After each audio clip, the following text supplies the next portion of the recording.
Okay, after the music interlude is now my time. Yes? Oh, great. Good evening, everyone. Welcome to the Glendale Transportation and Parking Commission meeting of Monday, April 22nd, 2024. My name is Shauna Bonston, and I'm the chairperson of the Glendale Transportation and Parking Commission. Delighted to welcome everyone in the room. And I'd like to read the following statement. For public comments and questions during the meeting, if you are not presently in the room, please call 818-937-8100, and city staff will be submitting these questions and comments in real time to the appropriate person during the meeting. With that, I'm calling this meeting to order at 6:06 p.m. May I have roll call? Roll call. Chairperson Bonston? Bonston. Present. I'm yes. sorry. It's okay. I'm so sorry. Commissioner Lester? Here. Commissioner Amirian? Here. Commissioner Ordubegian? Here. Commissioner Avakian? Here. Student Commissioner Eubank? Here. Thank you. And what is the next item on the agenda? Item 1B, flag salute.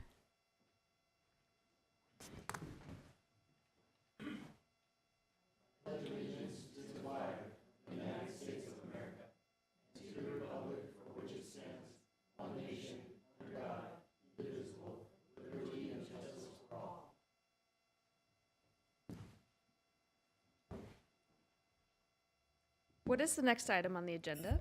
Item 2, posting of the agenda. The agenda for April 22, 2022 meeting of the Glendale Transportation and the Parking Commission was posted by Friday, April 19, 2024 before 5 p.m. on the bulletin board outside of City Hall.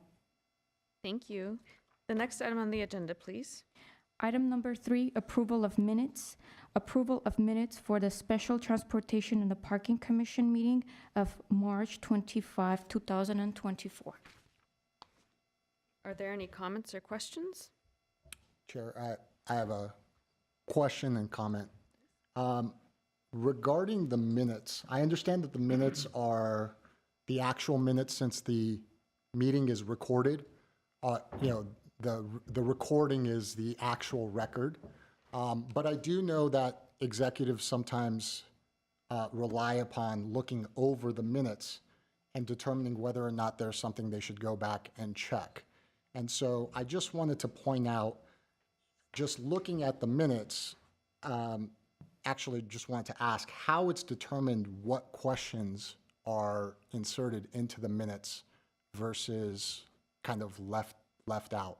I know you're trying to summarize a lot of content. It was a couple of hour meeting, but there were a couple of questions that I had asked that were left out, and I just wanted to get an idea of what that process looks like.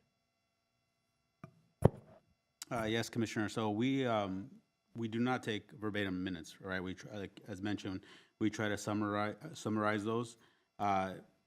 It's really on the individual, our secretary who's taking notes, who tries to best capture. However, if we do miss something, obviously this is an opportunity for you guys to bring that to our attention. So if we did miss anything, and we can then go back and reflect it in terms of what question was potentially missed, we can then amend the minutes so that we can bring it back for you so that they accurately reflect what was discussed. Okay. Yeah, I mean, there were a couple things that I think would be important, especially considering that if you have an executive review of the minutes, that might spur them to go back and watch that. One of those items was a question regarding whether or not first responders had been consulted regarding the bike plan. That question I asked specifically, and that seems to be missing from the minutes. The second question was regarding safety, how the heat chart that was used as a determinant of where the most bike crashes were done, how the consultant came up with the heat chart, and whether or not if those colors corresponded to just Glendale City data, or if it corresponded to some sort of standard countywide or statewide or nationwide. I also had asked a question regarding how many miles of the planned miles in the plan, how many miles would result in lanes being taken away, existing lanes being taken away. And that question, in fact, I was told that I would get an answer back on that, or the commission would receive an answer back on that. That wasn't included in the minutes either. So those were three that stood out to me just reading the minutes right off the bat.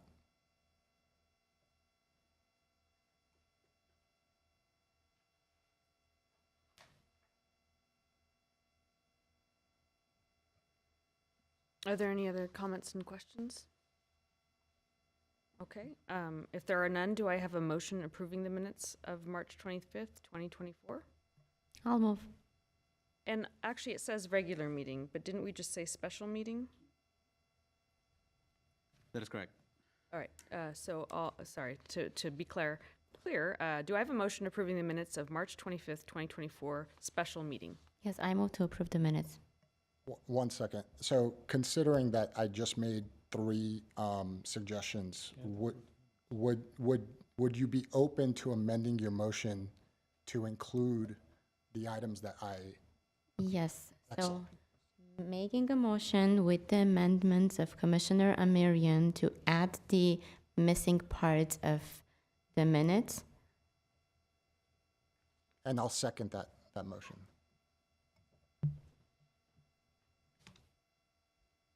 Roll call. Chairman Bonston, Yes? Commissioner Lester, Yes. Commissioner Dubigian, Yes. Commissioner Avakian, Yes. Commissioner Amirian. Yes.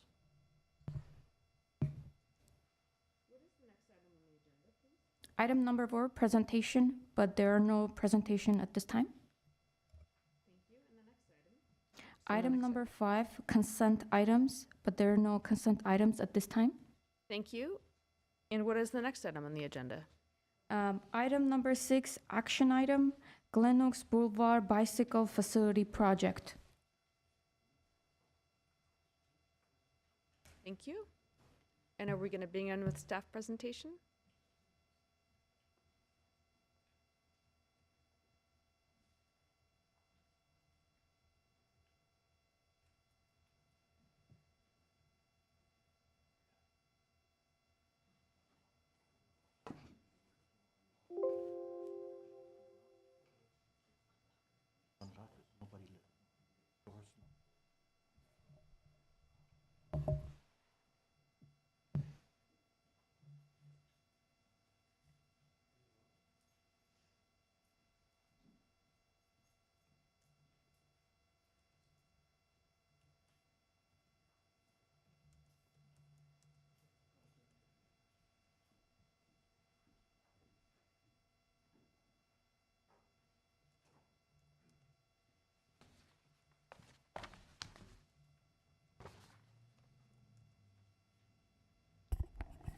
Good evening. Chairperson Bonston, members of the commission, good evening. Thank you. Today's presentation is a follow-up of a prior presentation that Public Works gave to the TPC last June 26th of 2023, where a report for the Glen Oaks Boulevard corridor safety improvements were presented to the TPC for feedback and filing of the report. And so today's presentation is now to give a follow-up information, including community outreach and providing a recommended preferred alternative.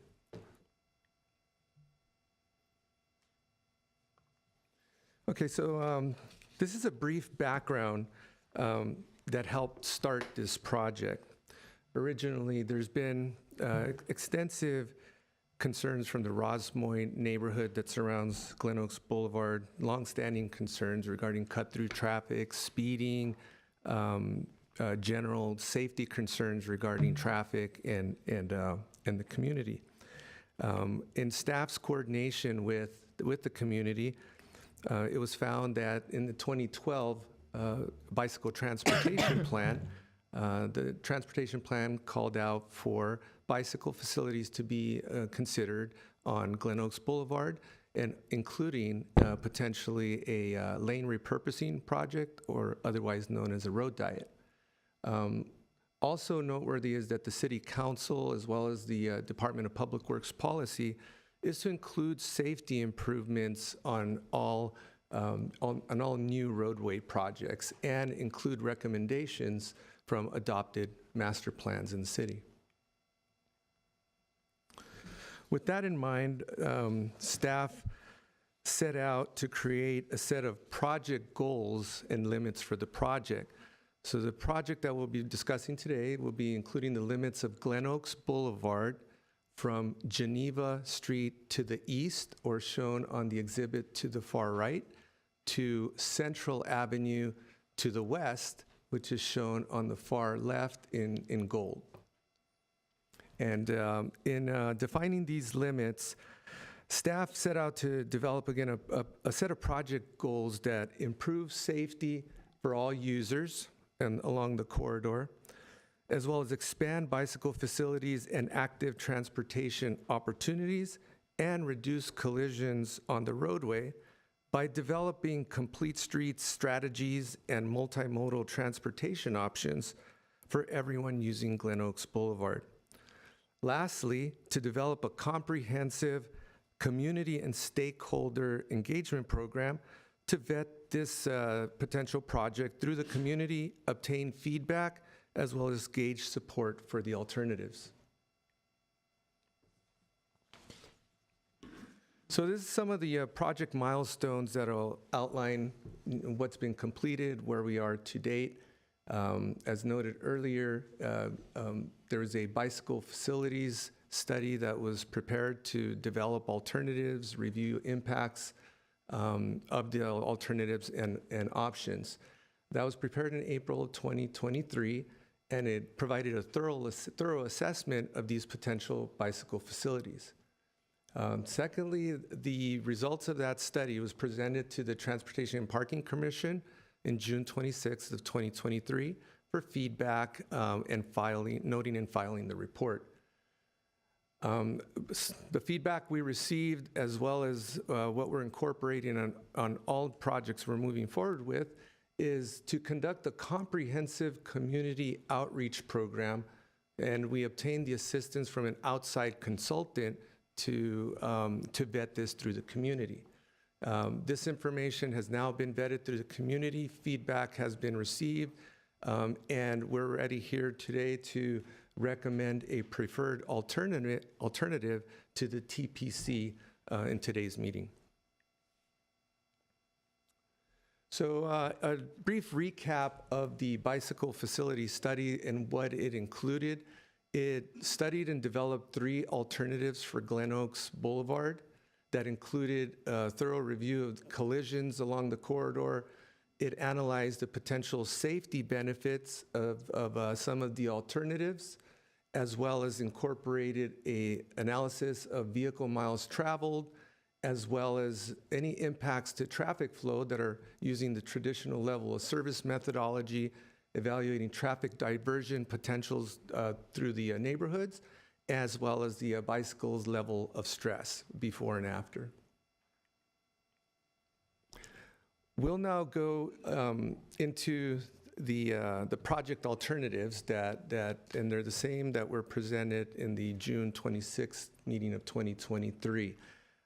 This corridor of Glen Oaks Boulevard was separated into two segments, mostly because the context and the look of Glen Oaks Boulevard from Geneva to Brand Boulevard is very different from what it looks like between Brand and Central, where there's a raised median.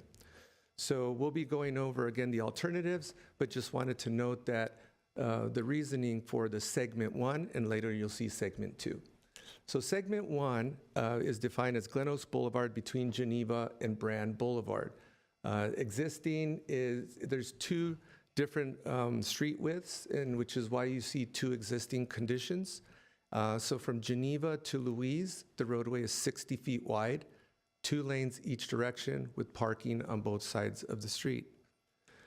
From Louise to Brand, it's slightly narrower, 56 feet, and very similar, 2 lanes each direction. However, there's only parking on the north side of the street, and the south side, adjacent and running parallel to the Verdugo Wash, there's no parking between Louise and Brand.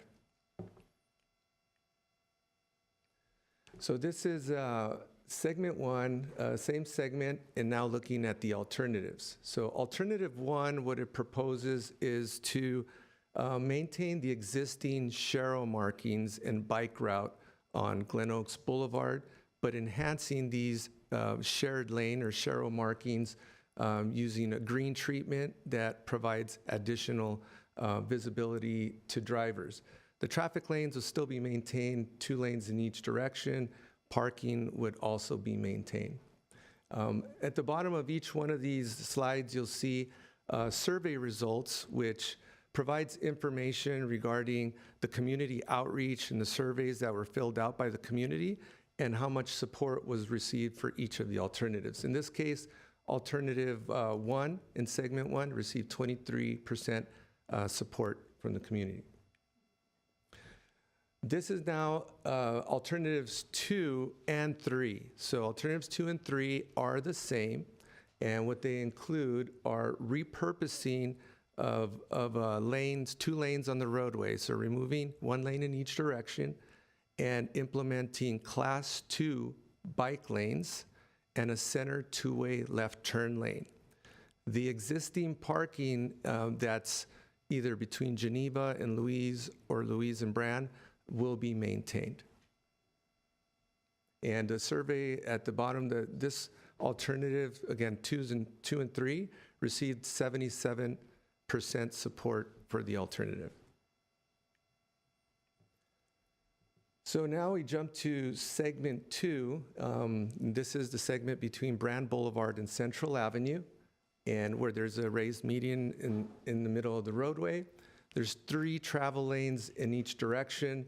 There's no existing parking on either side of Glen Oaks Boulevard. And for westbound direction, there's a Class 2 striped bike lane. And for the eastbound direction, there's a bike route with shared lane Sharrow markings. Alternative 1 in segment 2 proposes to maintain the 3 travel lanes in each direction, the Class 2 bike lane in the westbound direction, and in the eastbound direction would be the proposed change in enhancing the existing Sharrow markings to the green back type for additional visibility. All of the other elements of the roadway stay the same, and based on the community survey, there was an 8.9, just under 9% support for this alternative. Alternative 2 proposes to maintain the existing, again, 3 lanes in each direction, the westbound Class 2 bike lane. However, in the eastbound direction, it would convert the Sharrow markings to also a Class 2 bicycle facility for eastbound direction while still maintaining the existing 3 lanes in each direction and existing lane widths. This, the survey results based on, showing the community support showed a 15.2% support for this alternative. This is now alternative 3 in segment 2 from Brand to Central, and this proposes to convert the to maintain the existing 3 lanes in each direction for traffic, convert the westbound Class 2 bike lane and the eastbound Sharrow markings to Class 4 separated bicycle facilities. Class 4 separated bicycle facilities would be similar to the Class 2, where there's a stripe designated bicycle lane to travel in. However, the difference between a Class 4 and Class 2, in this case, there's a raised element, or it could be traffic bollards or a curb. In this case, flexible traffic bollards would be proposed. The community survey showed a pretty substantial support for this alternative, showing 74.8% support. So I mentioned community outreach. This was Public Works put together an extensive and comprehensive program to make sure we did all we can to reach out to the community in all of the different forms that we have available. Listed on here, there's a lot of information, but we can focus on the bold lettering, where there was a project webpage that was initially created that contained information about the project, the vicinity, the proposed alternatives, and descriptions of potential benefits for each of the alternatives. It also contained a fact sheet for people to just simply be able to understand the project quickly and effectively. After this went live, there were also over, 8,500 postcards that were distributed to impacted businesses along Glen Oaks, as well as the nearby community. So what is nearby community? We extended as far north within the Ross Moines area that parallels Glen Oaks Boulevard up to Mountain Street, and generally at least, and on the south end up to Monterey, and the surrounding 500 feet from all that periphery. And again, the project limits would be Glendale and Central, so Mountain to Monterey, and 500 feet beyond. So again, postcard mailers were sent out. There was an extensive email campaign that included thousands of emails. Here we show the emails that went out in February and March. There were over 4,700 emails that were sent out that engaged more than 300 stakeholders. But to date, there's over 15,000 emails that have been sent out, keeping people up to date with the project, information that's coming out, the open houses that was conducted, as well as the new survey. Community engagement workshop, as mentioned, we did an open house that was at the Incarnation Parish, and we had a good community show up for the open house that provided information about the project, and staff was there along with the consultant to answer questions about the project. There were these are other outlined efforts that we put together that included social media campaigns using the various available ones, Twitter, Instagram, and all the different social media platforms. And the online surveys that were mentioned were rolled out in 2 phases. Initially, with the creation of the project website, the first online survey was open. Again, the email blast let the community know that there was a survey. They were able to click on the link or go to the link, access the survey, and provide that initial level of feedback. These were questions, just general questions. How do you feel about Glen Oaks Boulevard? What are your concerns? And that sort of just general type questions. Staff received the response to those questions and now incorporated some of that feedback to provide further information or further and expanded on the survey to then jump to a phase 2 of the survey, again with other email blasts letting the community know that that survey was there, and get that additional feedback, again, for the different alternatives and concerns from the community. Multimedia messages, this is a little outside of the realm of mine, and I'm not sure if we have our, we do have our consultant here, so I'll go through the presentation, and we can bring in the consultant at the end if it would be okay, unless, okay, thank you. Multimedia messages, as well as door-to-door canvassing of the businesses on Glen Oaks Boulevard and the nearby residents on the cross street and on the cross streets along Glen Oaks Boulevard and on Glen Oaks. So these are some of the just general feedback that we received from the community. The takeaway here is we asked residents, do you feel safe driving, walking, biking on Glen Oaks Boulevard between these limits, Geneva and Central? So these kind of give an indication, and just looking at it, that the 36.2%, that reflects people that are driving. But as we see when we go to the walking, that drops to 17% feeling safe, as well as 5% if they're bicycling. In compiling or putting together a general platform of the information, 55% of the respondents generally felt unsafe while traveling on Glen Oaks Boulevard. And here's a big one. We highlighted this one because I know that's a question. In one of the alternatives that includes roadway repurposing, removing one lane in each direction on Glen Oaks Boulevard. So the question was placed to the community, would you support the removal of one travel lane in each direction on Glen Oaks Boulevard to add new bicycle facilities and a center turn lane? 79% provided yes, that they supported, and 21% opposed it. Now, this is a summary of one question that was put together with various options. They said to the community, well, if you have an option of installing different safety features, such as high visibility crosswalks, protected or dedicated bike lanes, removing a lane for roadway repurposing, or bulb outs, these were the percentages that were responded. So you may see we have 80% that really want to see some sort of improvements at the crosswalk locations. 61.9 supported the protected bicycle facilities or dedicated bike lanes.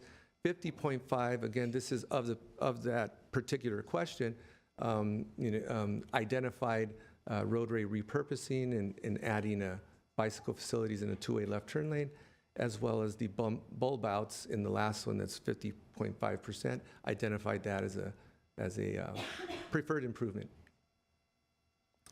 So this, with all those elements in mind, we come now to staff's recommendation. Staff respectfully request the Transportation and Parking Commission to consider our recommendation to go with alternative 3 as the preferred alternative. We'll go through those cross sections, but alternative 3 in segment 1, again, was the same as alternative 2. It incorporates class 2 bicycle lanes on Glen Oaks Boulevard. It does repurpose one lane in each direction, or removes one lane in each direction on Glen Oaks Boulevard. But the parking on both subsegments within segment 1 still remain. And at the bottom again, there was 77% support for this alternative from the community. Segment 2 staff recommendation is to consider class 4 separated bicycle lanes. This is the segment 2 between Brand Boulevard and Central Avenue. The traffic lanes would still remain at 3 in each direction. However, to gain that additional room for the buffer area and the raised element, the 2 inner lanes on Glen Oaks would be narrowed from 11 feet to 10 feet, but the outer lanes would remain at 11 to accommodate transit buses and larger vehicles. There was 74.8% support for this alternative. Again, segment 2, alternative 3. So what would be the next steps after the Transportation and Parking Commission? Should we receive your support for staff's recommendation? The next step would be to go to City Council in May, June timeframe and seek their input and support for this alternative. Should the city council support the alternative 3, we would then move to the design phase in July of 2024, right after, for an approximate 1-year period. And putting together all of the plans, specifications, and collaborating with other departments to put together a 90% level design. At the completion of that, we intend to go back to the community now with more specifics of the design elements, vet that through the community in July 2025, and then moving on to advertising for construction bids in October of 2025, and beginning construction by early to mid 2026.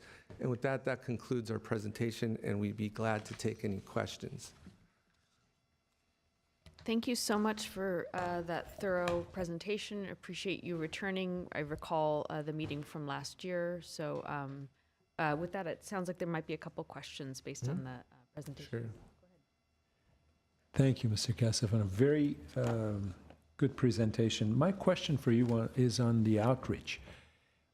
This percentages that you put in this report, this is based on how many people, how many engagements that you have? Was it like 100, 200, 1,000, 2,000? What was the result of all those postcards and emails that you sent out? What was the response back, if you don't mind giving me a feedback on it? Sure. Chair Bonston, members of the commission, and Commissioner Ordubegian. At this time, I think it'd be appropriate to ask our consultant, Chief Strategies, to come up. The gentleman will introduce themselves, and I think they'll be able to provide you that information you're looking for.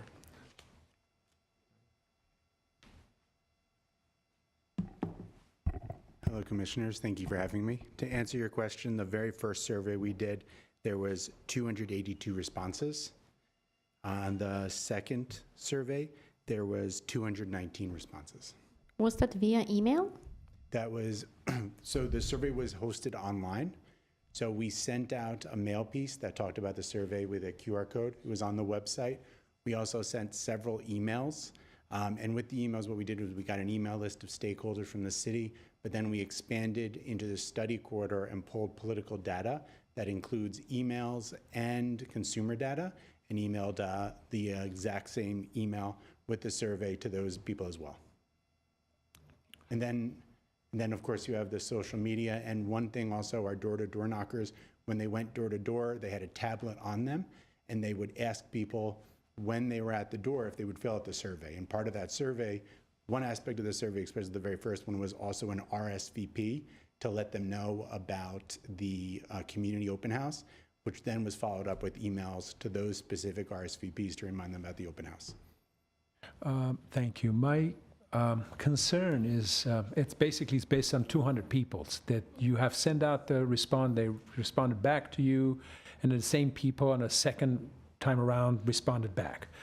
I come across some things on social media like Nextdoor. There were like 400 or 500 response. You know, there's some positive, majority was negative, that they never got any, so there's something wrong with the outreach, basically. They don't get it, or it doesn't get to our residents, and this is very concerning to me. So I really want to know exactly, is there any other alternative? Have you looked at our outreach program?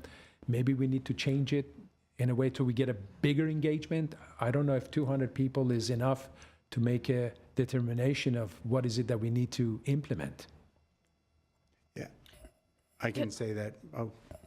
Oh, if you have an answer, go ahead, and then I would just suggest we go ahead and hear your presentation. Are you giving a presentation, or are you No. here for, No, okay, I but thought there was also, I can answer. excellent, please go ahead. I can agree that it is. I think for the survey corridor that we did, 282 for the very first survey was actually pretty good. I've been doing community outreach for a very long time, and I'm constantly frustrated with the lack of engagement. Nextdoor is a great community. You get a lot of engagement there. I'd have to think about what we can do. Like, we did a postcard mailer, multiple emails. We went and essentially purchased additional email blasts, and we went door to door, plus social media, and that is the response. I know that there were some community groups also that were blasting this out to their network. So you had that multiplying effect. But from communications and outreach campaigns that I've seen on something that's something so localized as this project, I'm surprised that it got this many results. Usually for something so localized, we're not talking about a massive city issue. We're talking about a small section of a street. This was a pretty decent response. My only other comment is I come across one of the postcards, and it did not elaborate. I was supposed to bring it with me. I totally forgot about it. It did not elaborate exactly what is it that it's being implemented. So it was kind of vague. So I think that before you send these things out, I think the commissioners, all of our constituents here, should be able to read it to see if it's appropriate to send that out without explaining, is it going to be a lane taken out? Are you going to just minimize it? Or are you just going to put sharrows in there? Are you going to put like buffers in there? None of those things was on that card. So I don't know. Those cards go to the people and they look at it as, another thing. They don't even pay attention to it.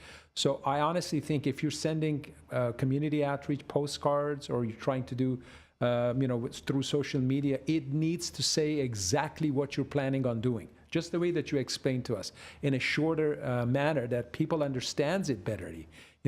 People don't look at, they don't want to read, they don't want to get engaged. And I know participation is the biggest problem, but I honestly think those cards or whatever package that you want to send out, it needs to be reviewed by at least us to see if it's something, because I have people coming to me, what is this? Why are you doing this? So I don't know what to tell you, but I honestly think if there's any changes need to be had, those are the things that we need to kind of pay attention to. And if I may, also, in how many languages does the postcards are being sent out? Because a lot of people, they don't speak English, so we need to have it in Armenian, in Tagalog, in Spanish. Yes, so that's something that we probably need to pay attention to. I don't know, so correct me if I'm wrong, if it has been sent in multiple languages. So the postcard had key phrases in English, Spanish, and Armenian. And then the website was in English, Spanish, Armenian. All other collateral was English, Spanish, and Armenian. Yeah, but we cannot rely on the information just to be on the website, because especially elderly, they may not be able to go on the website and check out what's the actual change in the regulation changes about. What were the survey demographics? Survey demographics, we pit checked on zip codes. We asked for home zip code and work zip code. And then we also asked for membership in community groups, if they were a part of any membership. Right, so that's what I'm asking you. How many of the respondents' zip codes were matched up with let's see, number one, a zip code that is actually in the corridor. Number two, a zip code that's in Glendale. I'm curious about that information. 282 responses, especially a corridor that affects a population of,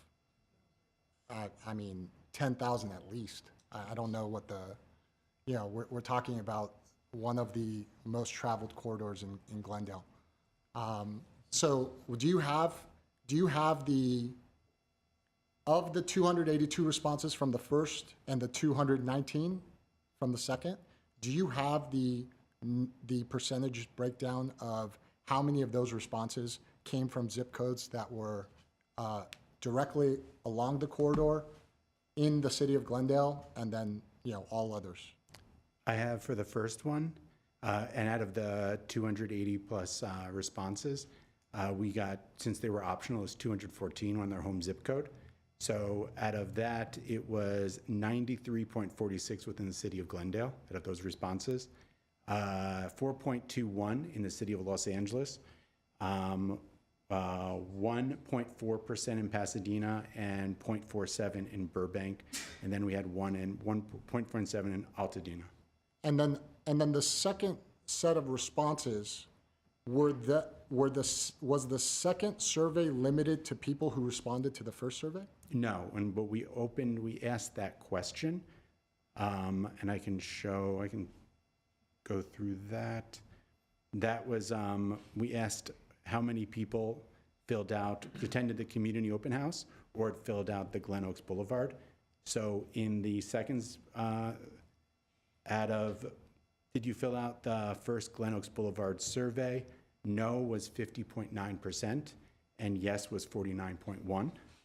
And did you attend the community open house? No was 82.6%, and yes was 17.4%. Was there a question, I appreciate that. Was there a question regarding how did you hear about this survey? Yes. And that was, hold on, I'll pull that up. Because you mentioned something about community groups amplifying, and I'm wondering about how that affects the quality of responses in terms of getting a survey that represents not just, one or two specific groups in the city of Glendale. Yep. So from what we have, how did you find out about this project? Word of mouth was 95 responses, so 33.8. Email was 84 responses, 29.9. Social media was 61 responses at 21.7. The mailer was 42 responses at 14.9. A different community meeting was 19 responses at 6.8. Directly at the website was 16 responses at 5.7. And other was 18 responses at 6.4. What was the top percentage again? Word of mouth, and that was a combination of regular word of mouth, but also door to door. And some of the groups, Walk Bike Glendale, Glendale Bicycle Association, we have a bunch of at the door, a TPC commissioner identified themselves as filling it out. Some got it via text message, and there were several homeowners associations as well. Do you have a breakdown of the people who identified themselves from different groups? Yes. Can you give that? I can't give it right now, but I can provide it later. Okay, excellent. Now, what is your, as a consultant, what is your opinion on the quality of this, given now having gone through the entire process, looking back at the number of responses that you received, what is the quality of, how would you qualitatively express the efficacy of this survey as it relates to capturing the actual community's perspective on some of the questions that were presented to us in this presentation? It's a good question. I think I try to ask those. it was a good one. So I would say I would say this is not a scientific survey. This is essentially an online community forum. People show up. People are not required to fill out. The results, I was surprised with the results, but I was surprised with how many people showed up, signed up, and I was surprised with some of the wide range of community groups that responded. It's always a good sign when you're having HOAs, when you're having advocacy organizations, when you're having random people fill out your survey, because usually it is a very, very painful process to get people to put their opinion in and fill out an online survey. So I can't speak to it's not a scientific survey. I'm not a data scientist at UCLA or USC, but this survey reflects the community that was interested in the survey and showed up and responded. That I know. There's no question about that. But qualitatively, I mean, given the fact that this is what you do, Yeah. how would you qualitatively assess this survey in terms of capturing what the actual sense of the community that is affected by this corridor, how would you qualitatively assess that now that it's done? Yeah. And by the way, I just want to be clear, I am not in any way suggesting that there was anything, quote unquote, wrong or with the survey. I'm just trying to understand when I see 17% of the respondents said that they feel safe walking, along that corridor. My office is on the corner of Isabel and Glen Oaks. I walk literally every day. So the idea of walking along on the sidewalk that I would feel unsafe somehow by cars driving, it's not even a consideration. Like kids, it's a sidewalk. So it's a strange response. Like when I see things that don't fit, not just, I can definitely understand that people might have a different impression than me, and, with different life experiences. But that 17% number like really stood out. It really stood out, saying that 17% of people feel safe. Only 17% of people feel safe walking along that corridor. Most of that corridor is like a residential neighborhood. And so, I know that this is something that you do. Getting 282 responses or 219 responses to a survey and making decisions, presenting it as if, 77% supported this alternative.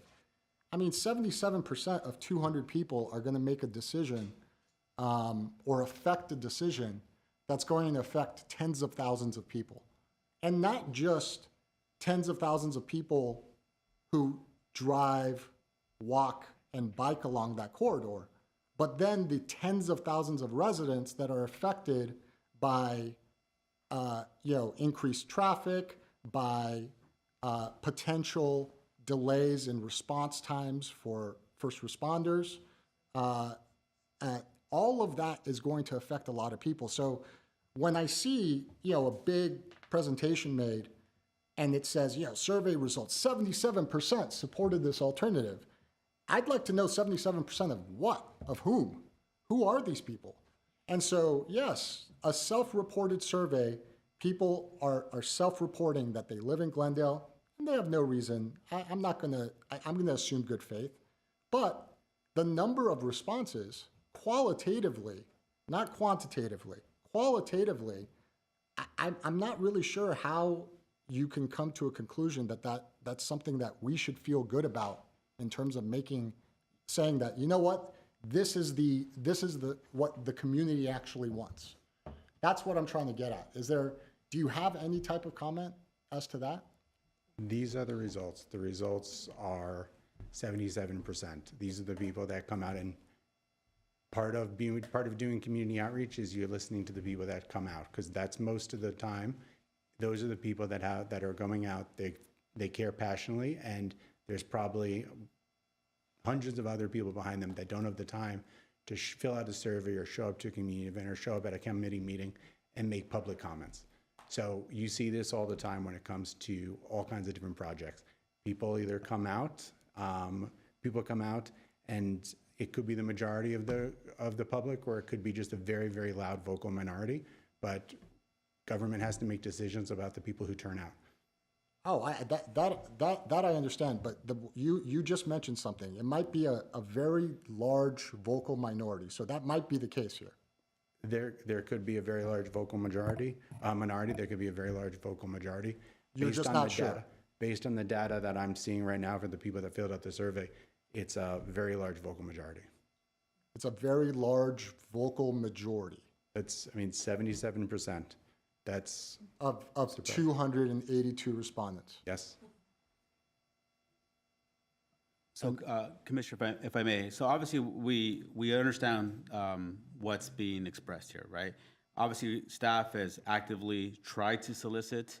I mean, it could, if you even look at our elections, I mean, less than 10% of our population come out to vote, right? Our counterparts in the city clerk's office obviously do campaigns. There's the messaging that is throughout our corridors that remind people to vote. The reality is people just don't come out to vote. So staff, our consultant, have made concerted efforts, and as we progress in this efforts, because we have other projects that face similar outreach efforts, we're always trying to improve our process. So we recognize that the numbers may not represent the overwhelming majority or the affected community, but as mentioned by our consultant, in terms of the engagement in this effort, we did see that people were engaged. We did see that folks were actually, providing their comments. Our goal is obviously to try to target as many folks, especially those that are impacted. But the reality is, even in our efforts to door knock, there's challenges associated with that. So we recognize that the numbers are obviously not high and they're not truly representative of the overall population in that community. But the data of what was collected obviously is represented in what was presented. And you know what? I appreciate that. Just one response, because that was directly to something that I said. So, I mean, you mentioned voting. Voting's is its own issue, because once that vote is made, that determines, who's sitting on council, and ultimately they'll make the decision on this. I have the opportunity on this to ask some questions that there should be answers to, and that would impact those decisions. This suggestion that this alternative were the alternatives that you're presenting to us, were they primarily based upon what the survey results were? So on that, I could defer that to our staff, since they're the ones in working with our consultants and how the actual alternatives were developed.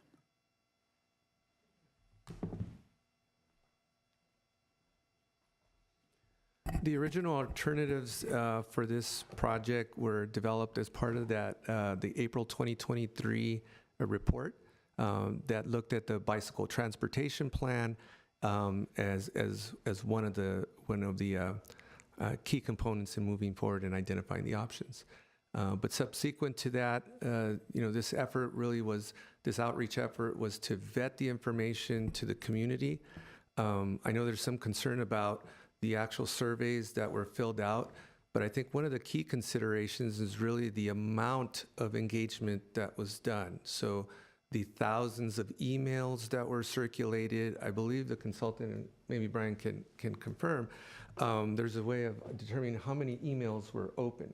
And so we did see that the people were receiving the emails and opening them. So if they didn't go through the extent of filling out the survey, that's unfortunate, really, because it would be great to have, of the 15,000 emails, at least half of those people fill out the surveys.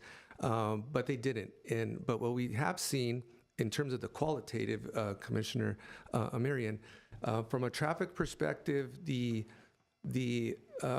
survey results or the feedback we received through the surveys is very much in line with the really decades of concerns we've been receiving from the Ross Moines area and the surrounding community.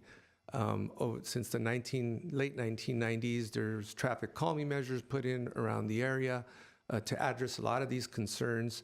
But even with all those concerns, staff is still working with the community to identify more improvements, because people still are not feeling safe, or at least that is the feedback and the pulse that we're getting at staff level directly from the community. So as we look at the results from the community engagement, 200, 400 responses in the survey and thousands of emails, we're getting the same type of feedback on the surveys as we've got directly in working directly with the community. Since the 1990s, how many people have reached out to you and said that they feel safe? Commissioner Marion, I haven't been employed by City of Glendale since the 90s, although I actually have lived in Glendale since the late 90s.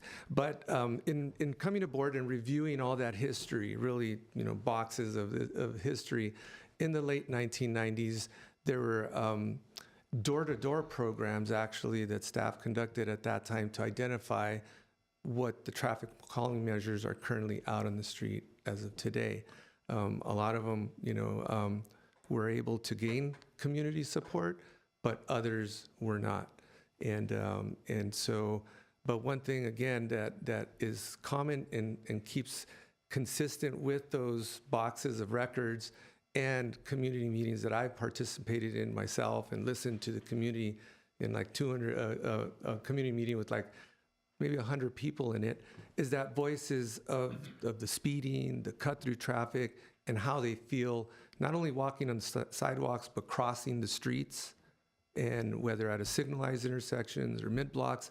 They're just general concerns on safety features, as well as how people safe when they're bicycling and walking along Glen Oaks, as well as the community. Sure. May I just make another comment if you're done? I mean, I have a few more questions. Oh, you want to continue on? Go No, ahead. no, I mean, I want to they're go. about other things. Sure. I want to go back to, again, the community outreach. The area that you're discussing right now is 91207, all right? So I think the best approach would have been, if you've gone through these people, if you see your response doesn't come back correctly, go to those neighborhoods and actually knock on a door. For example, I'm involved with another organizations, then when they want to do filming, they come to us and we notify all the members first by email, and we give them a flyer to tell them that at this date we want to do a filming at this area. And then again, we have somebody that goes door to door to every one of those businesses to find, you know, the reason for that. Why? Because they would get impacted if the streets, if there's a closure at the streets, if there's any kind of an imposition, they will lose money or they would be inconvenienced. So we do that thing. There's a protocol for that. I'm not saying you have to do that, but all those percentages that we're talking about right now here, do we know how many of those percentages from 91207, which is the Rossmont area? How many people from 91207? You probably got their addresses, correct? So how many responses did you get from the 91207, which is that corridor? Yes, Commissioner Ordubegian, I'll ask our consultant to answer that specific question, but I will back up to your initial concern is on the door-to-door. So, and again, Chief Strategies can elaborate on that, but along the Glen Oaks Boulevard corridor, within the limits we mentioned, there was door-to-door canvassing of all the businesses. In other words, staff went, the consultant staff went, knocked on each business and talked to them directly, gave them a fact sheet about the project, and in some cases had the tablet to be able to fill out that survey from them. It also went out to the cross streets on the residential neighborhoods up to, I believe it was 250, 300 feet from the intersection to make sure that we covered those residences nearest to Glen Oaks Boulevard. And with that, I'll pass it to the consultant to answer if those you have the specific percentage. Commissioner Sure. Aldebegian, if I may also, from my subjective opinion, I have lived actually right on that intersection, Glen Oaks and Louise, 91207 zip code. And for 2 years, from 2020 to 2022. And then now I live in a couple of blocks away from it, 91203, and I wouldn't say that I use that intersection at this point any less than I was using before. So I would not limit that door-to-door knocking just for 91207 because that's such a busy and an important intersection that it actually affects the entire Glendale residents. And yeah, I would not limit it to only 91207. No, I agree with that. My comment was that, I mean, at least the immediate neighborhood should be notified. If the immediate neighborhood's not notified, you do not want to go to 9, 10, 11 in La Cañada. You want to make sure it's within the vicinity. So I'm not trying to say it's not, because I do walk my dog with, I know that neighborhood very well.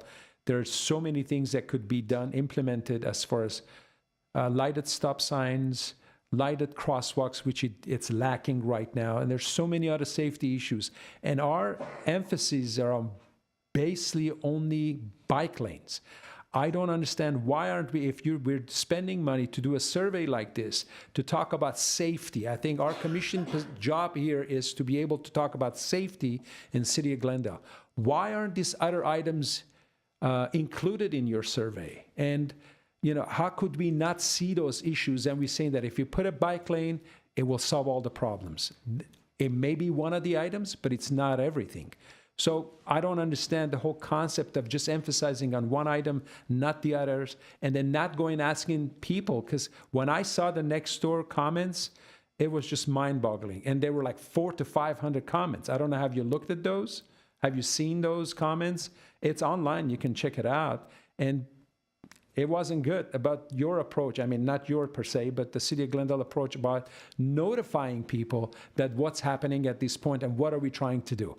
And there's nothing said about traffic lights, crosswalk lightings, stop signs, solar stop signs that could be implemented to slow traffic down, more buses, electric buses, more frequent buses that our elderly population can use instead of using cars, reduce amount of cars, calling their, sons and daughters to pick them up. They can take those transportation to go do their grocery shoppings. None of these things are being implemented, and we're just emphasizing on the bike lane.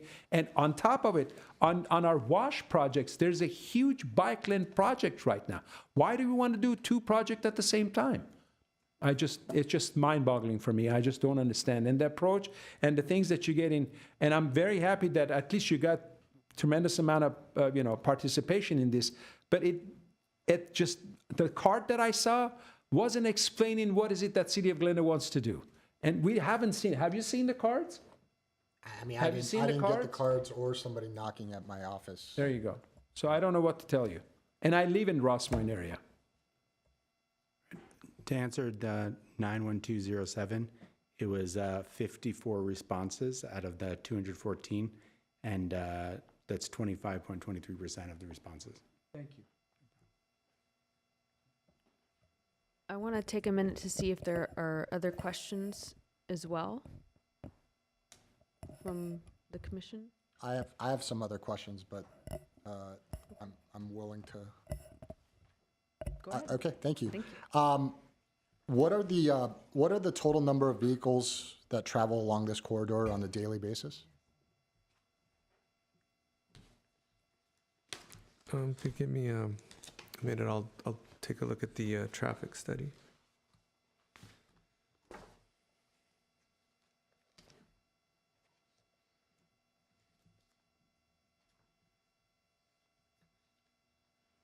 So Glen Oaks Boulevard, east of Louise Street, has an average daily traffic for 24 hours of just under,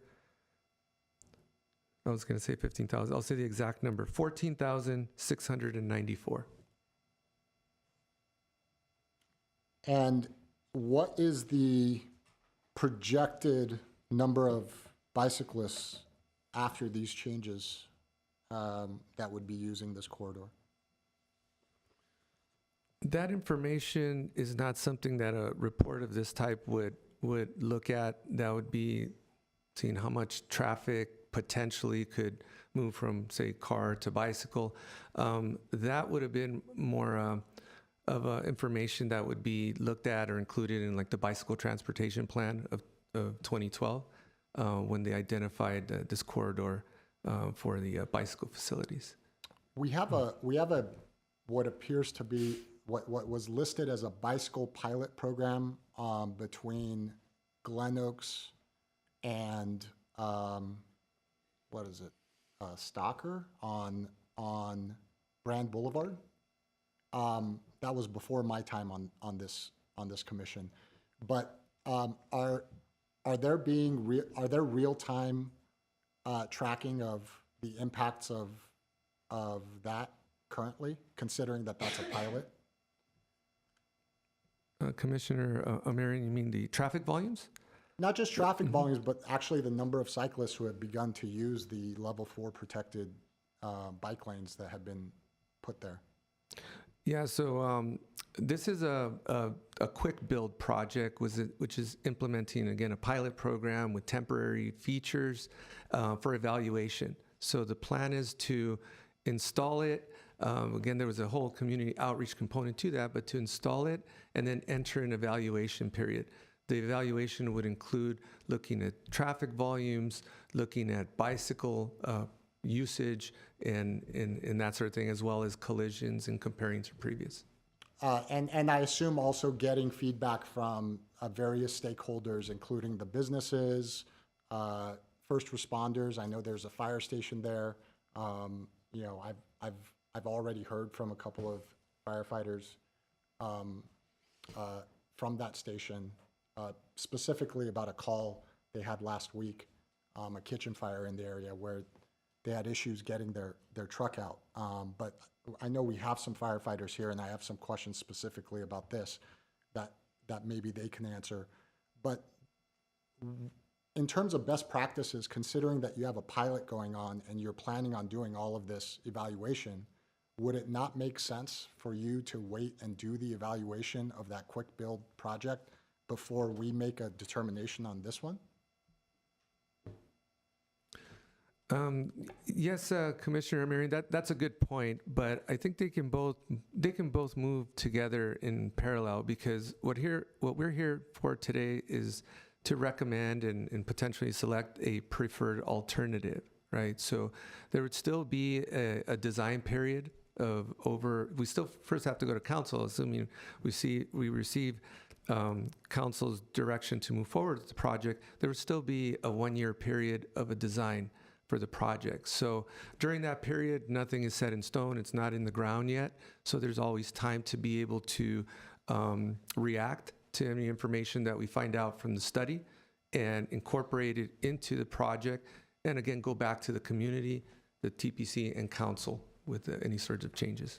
And then just 1 or 2 more questions here from me. What are the, in making these alternatives, did staff speak to first responders such as the fire department and the police department?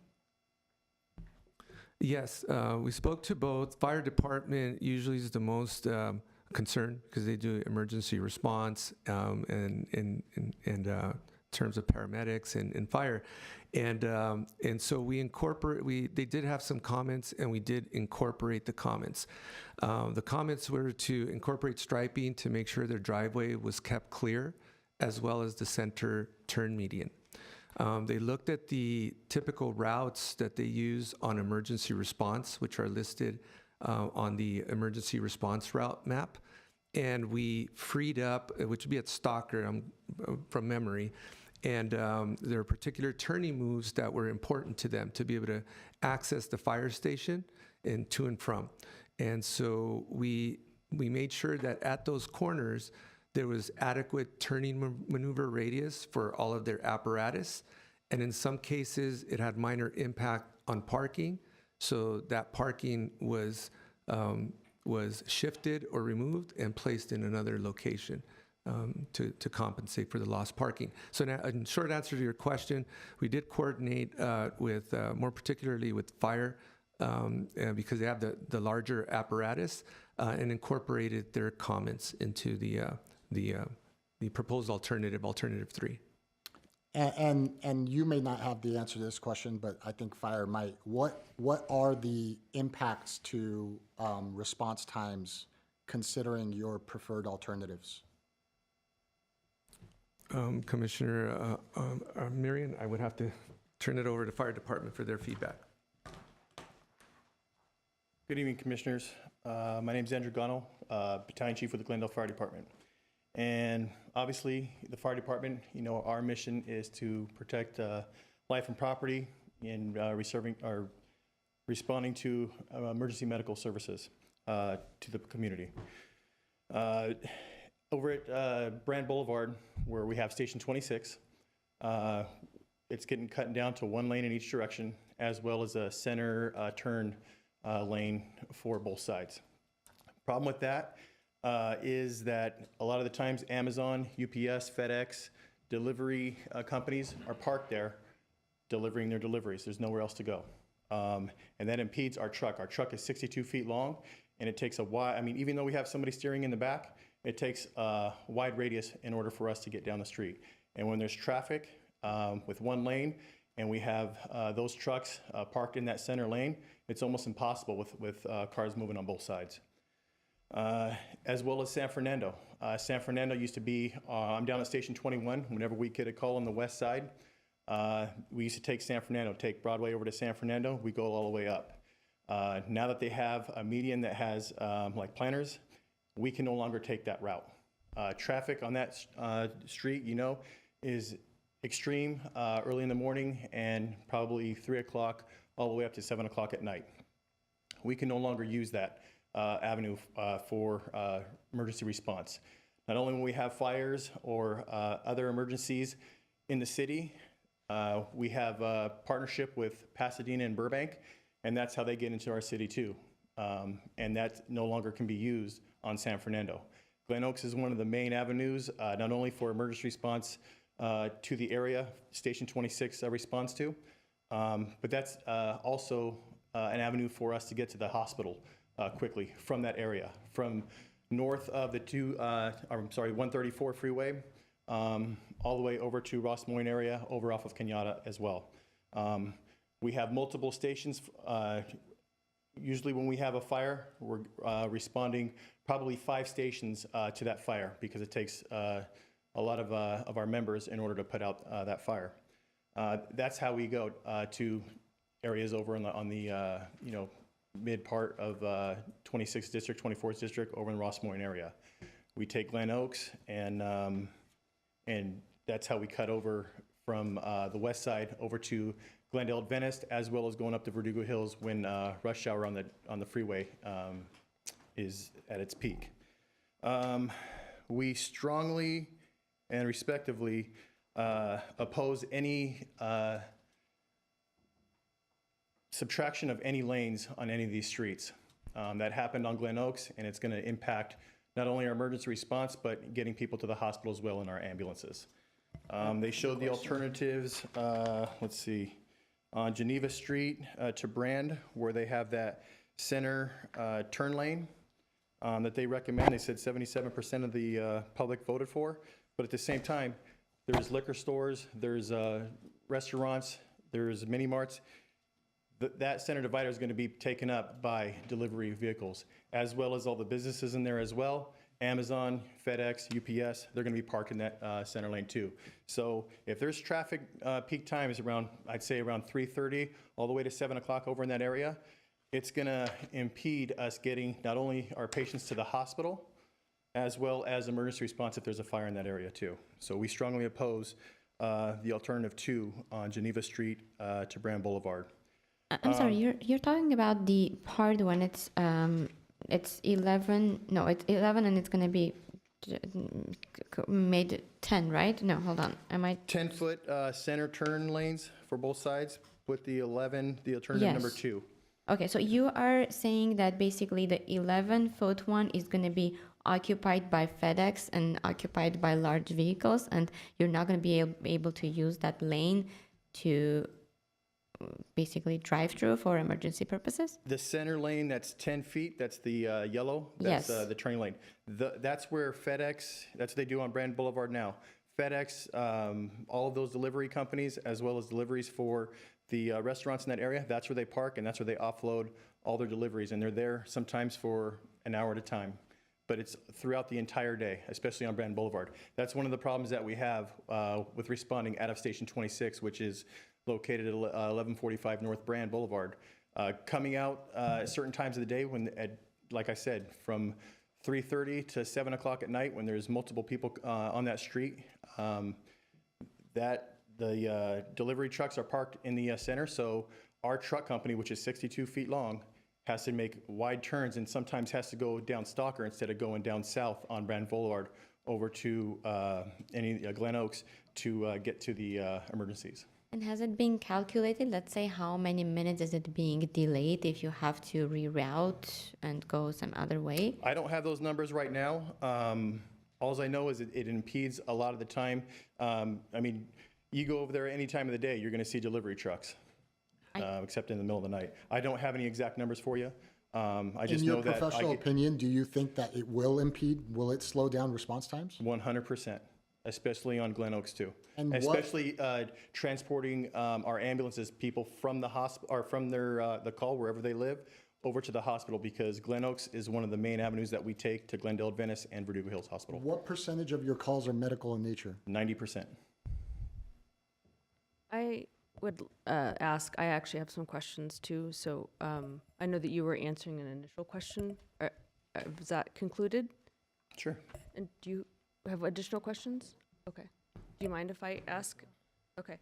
I have several. Were you, staff had mentioned the fire department being consulted as part of this process and received comments. Was that your? That wasn't, I wasn't in support services at that time. I'm not quite sure We've had a couple of changes of fire chiefs over the last couple of years, so I'm not quite sure what they were consulted with.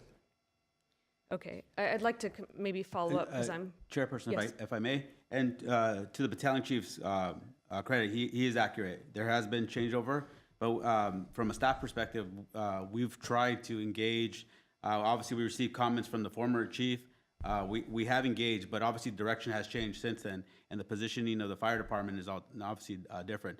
But also to the fire's credit, there was concerns and also concerns ultimately in terms of what was being proposed. So it's not as though they've been 100% and they've just switched.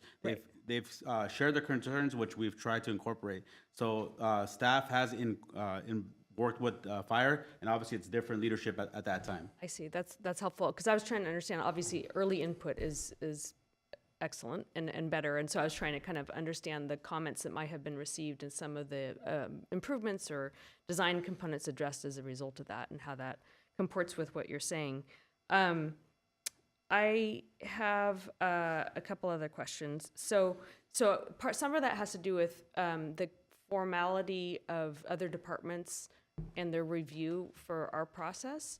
Does the city of Glendale, the city of Los Angeles has something called Rule 38, and so it's like prior to council, all other departments have to weigh in on plans that impact what the work that they do. When does Glendale do something more informal, and it is during the staff review time the other departments are consulted, and if so, is it all departments? And I apologize, that's not probably your purview. I'm trying to get a sense of our consultation with other expertise. We'll invite staff to answer that question. Yes, thank you. So it's a multi-stage approach that we do. We try to keep the fire department, police department aware of the projects that are being considered.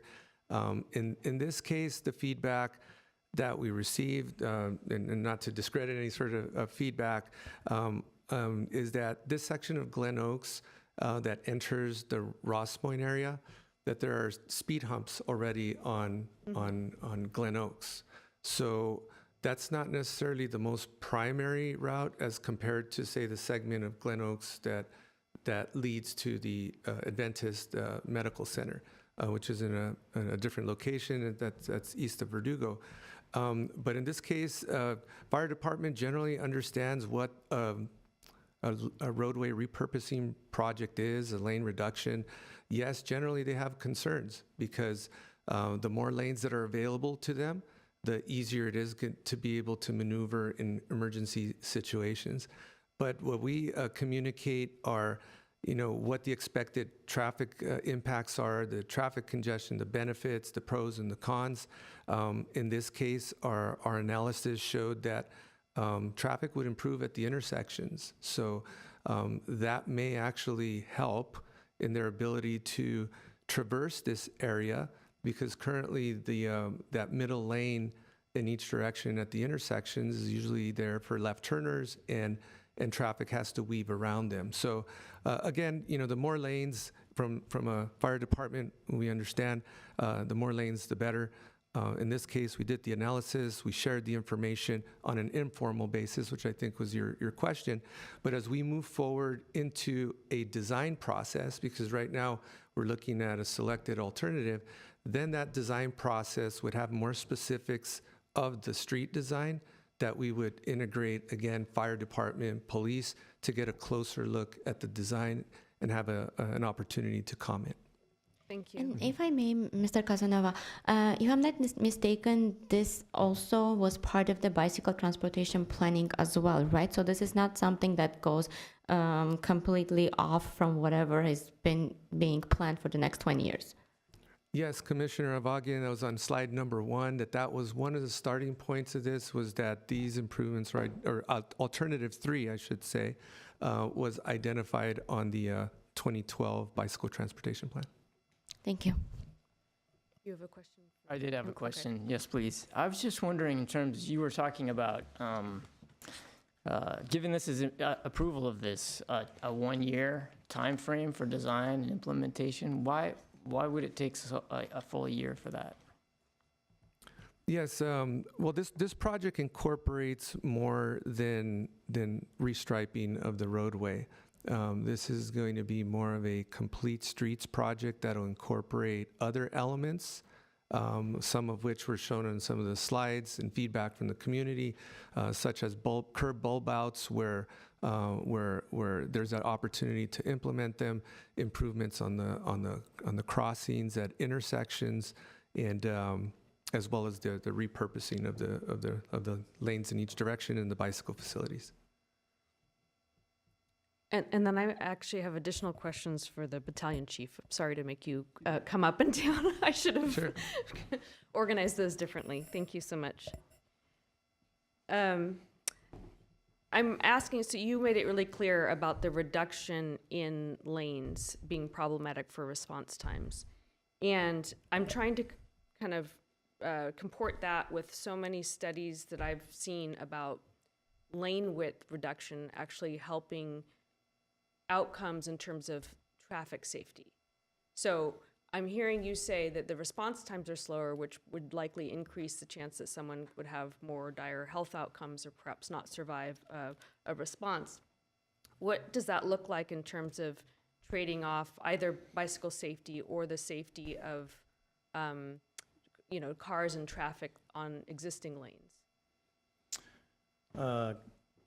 Commissioner Bunsen, members of the commission, I don't have those exact numbers or per se. I've been a firefighter here for 23 years. I used to be stationed up there at Station 26 off of Brand. And I can't tell you how many traffic accidents, we call them auto versus pet or auto versus bicycle, automobiles versus, people riding their bikes and pedestrians. It's astronomical in this city. It surprises me that they're going to put a bike lane between some traffic lanes. I don't understand that, but I mean, that's not my wheelhouse. My concern is the life and safety of the community and protecting them and getting to emergency incidents as fastly and quickly as possible and treating them for medical and EMS purposes and getting them rapidly transported to the hospital where if they need advanced life support or further life support, we get them there as fast as I can to save their lives. That's my biggest concern. And that's the mission of the Glendale Fire Department, and that's why we're here speaking against getting rid of any lanes. I get it. I mean, a large majority of our department is avid bicyclists, as well as myself.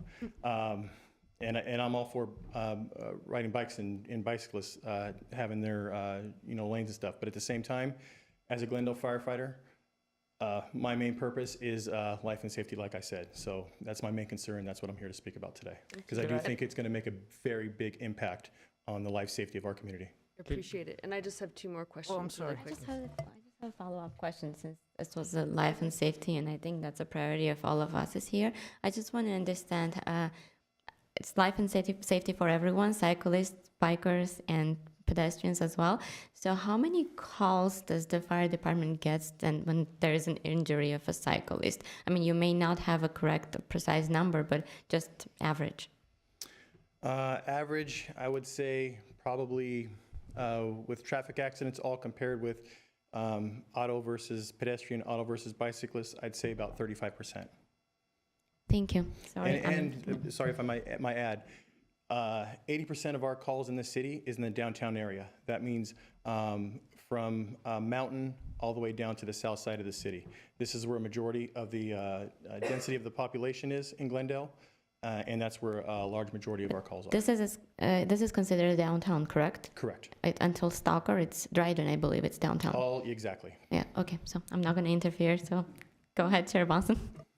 Thank you. Okay, related to, so you mentioned a high percentage, I forget the amount of the calls that you have are actually not fire, but medical response. 90% of our 90%, calls. yeah. Mm-hmm. I remember I worked for the city of Los Angeles with the fire department for Hollywood, also when we were looking at our community plan and learning a lot of interesting aspects about your industry and how that's really changed in recent decades. Are the vehicles that you use to respond to fire different than the vehicles that you use to respond for medical? Well, whenever we get a medical, you're always going to get an engine. Here in Glendale, we have paramedic engines. Our paramedics, back when I started, were on the ambulances. Now we have EMTs on the ambulances, and so our paramedics are on the engines. And so you're going to get an engine as well as an ambulance every time when you have a medical. As well as up there at Station 26 on North Brand, we also have a paramedic truck because of the amount of medical responses in that area is probably the most in the city. And so that's why we also have a paramedic truck at Station 26, which is 1145 North Brand. So that's one of the biggest areas where we are the most medical calls come from, is in that area right where they're proposing on Glen Oaks and Brand. Thank you. And then just one final question. I don't know if you know the answer to this. You were mentioning the truck parking. So the delivery trucks are parked, and I couldn't get a visual on that. Yeah, they have that center divider, or center median, which is basically yellow. So Yeah. it's for cars to pull into and turn left when they're going Right. northbound. And you're saying that trucks park there? Yes, all day long. You have And Amazon, that's not FedEx. permitted, though. That was a total discovery for me too, actually. I never Can't knew we that. be regulating that better? We have reached to city because we have the same thing on Honolulu, which is a very Yes. narrow area. People, big trucks park right there. Nobody can go. And on Ocean View, the delivery people park on Ocean View Boulevard, lower their lifts. They do that. They're probably 45 minutes to an hour. We have reached out to city staff. I said, these are the things. We took pictures. We took license plate number. But this is the norm right now. It's happening in City of Glendale. So anything that we want to do, need to consider these things. Amazon, UPS, FedEx, USPS, deliveries to restaurant, DoorDash. Now in Honolulu, Yes. there are a bunch of groups of DoorDash people that they park their cars on these places to go pick up food and everything else. So please consider these things. As well as down Central. Brand has a center divider of concrete and its planters all along Brand. So they can't do that on Brand Boulevard. But Central is wide open for most of it. And that's where a lot of the delivery vehicles, as well as, DoorDash, all that kind of stuff. There's nowhere else for them to park to deliver their goods. If they park around the block, somebody's going to steal their stuff when they're delivering the items. So they park in that center divider and offset their deliveries. May I? So if I may, real quick on the North Brand demonstration, this is some of the feedback. I was going to try to send the photo over so you guys could see it. But we actually have witnessed this, and the fire chief has indicated that this is a huge problem. So this is part of what we're looking at in terms of how we can incorporate the feedback. So potentially establishing a delivery zone, this is the purpose of the project, so that we can, obviously we hope that it doesn't come at the cost of fire response.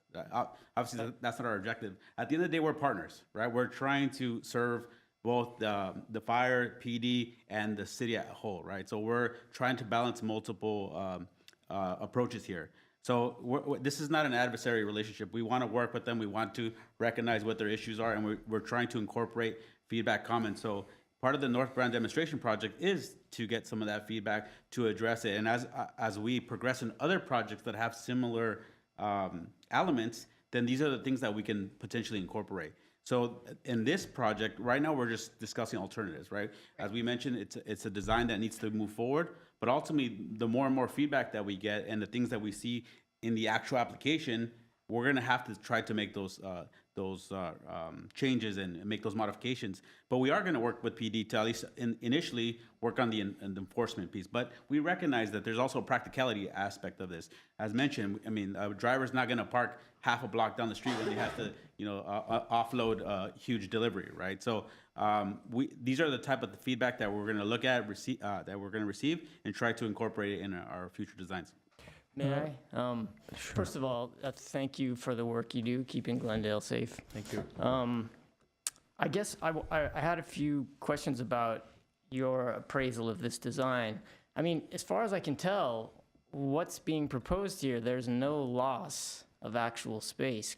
Curb's not changing, parking's remaining where it was. And it's very important to remember that the condition now is backup. It's backup on the inside lanes. You have no turn pockets on some of these intersections, so cars have to sit there and queue to wait to turn left, wait for a gap to turn left. So already you have some people who can't yield to you, right? I don't think the condition would change. You're talking about a delivery truck in the continuous turn lane, but already you basically have cars backing up, blocking your way. The other thing too is that bikes can yield too. You'll have that space. So if you take into account those two things, I'm not really sure how there's no loss here to emergency services, as far as I can see. Commissioner Lester, the amount of traffic, when you have 2 lanes, the traffic is going to flow through a lot faster. When you have 1 lane, it's going to back up. And with those delivery trucks in the center, any given time of the day, I mean, you can go down there right now, I'm sure you're going to see a couple. That impedes our response. As well as having bike lanes, and whether you have parking or not, people can't pull over as well too when they're stuck in those lanes. Down Brand Boulevard, when you have parking on the side and then you have 1 lane, where can they pull over? They can't. Our truck is 62 feet long, and I want to say it's almost 10 feet wide. Understood. I understand the brand situation, that's clear to me.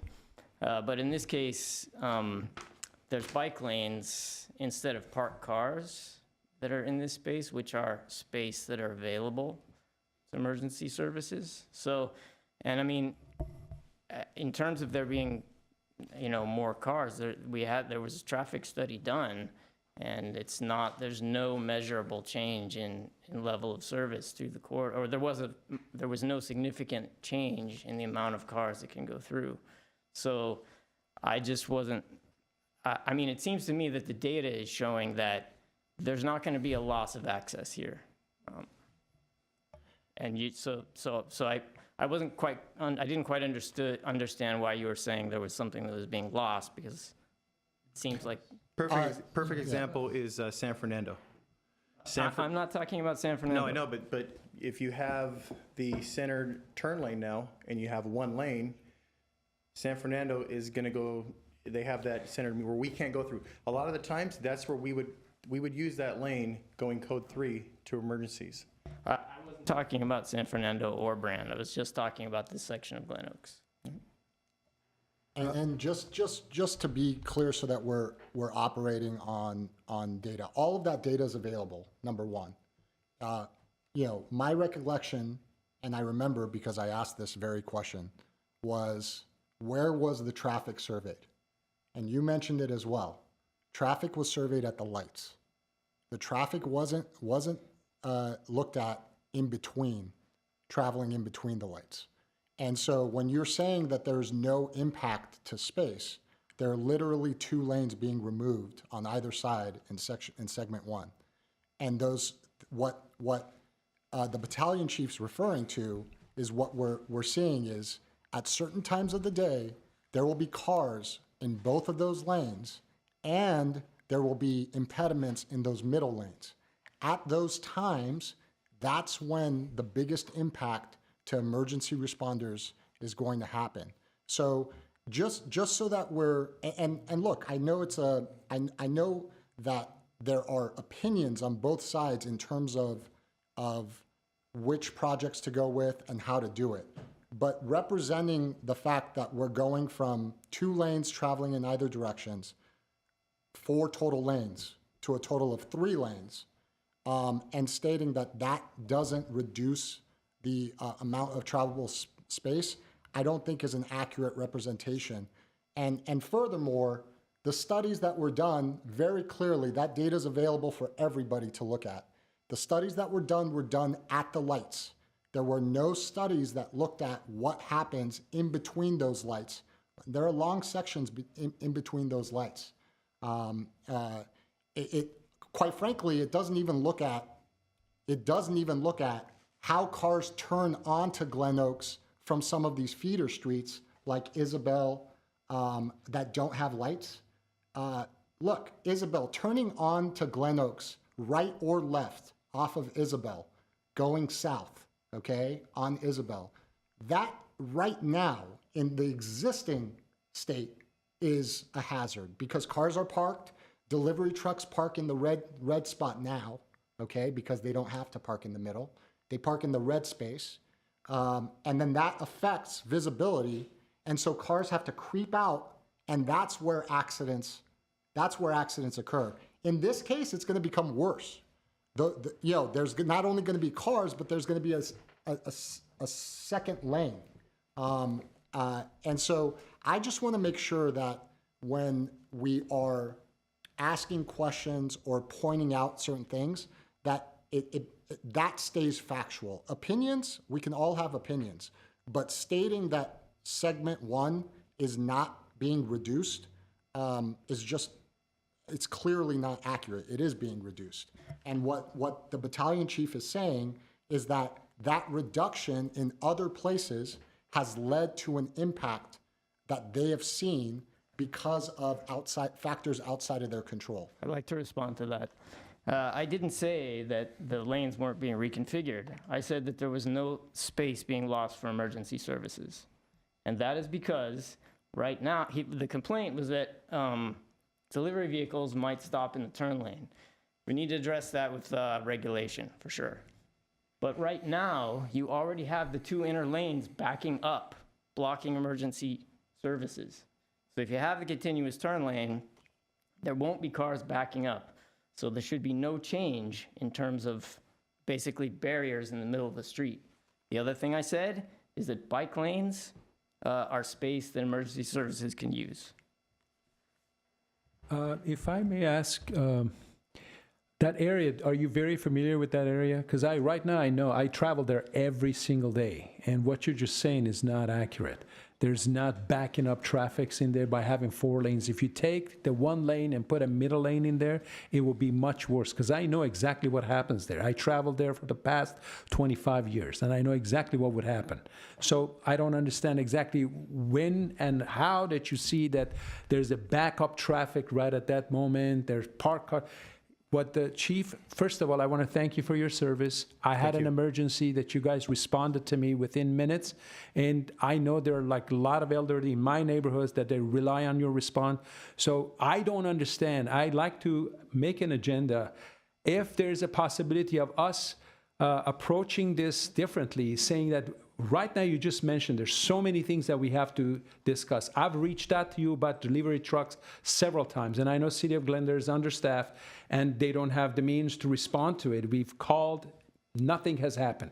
So why don't we set up an agenda that we can talk about safety issues, delivery trucks, DoorDash, how can we help our police and the fire departments, set up street things that it'll be easier for them to travel through and respond to people in need, and signage. These are part of the Transportation and Parking Commission duty, right?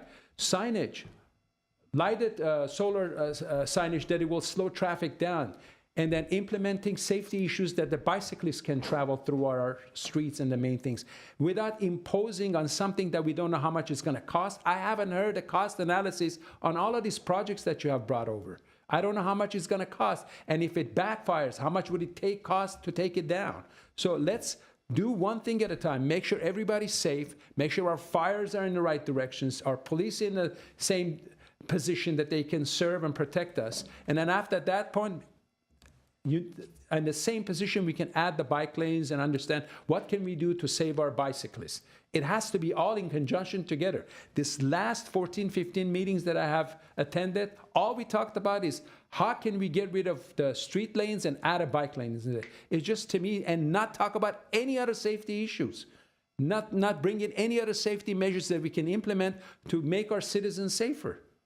Don't understand what. Can I set some agenda like that we talk about these items and then take it to the council? At least we can implement stuff like this that will help our fire battalion and fire chief and everybody else.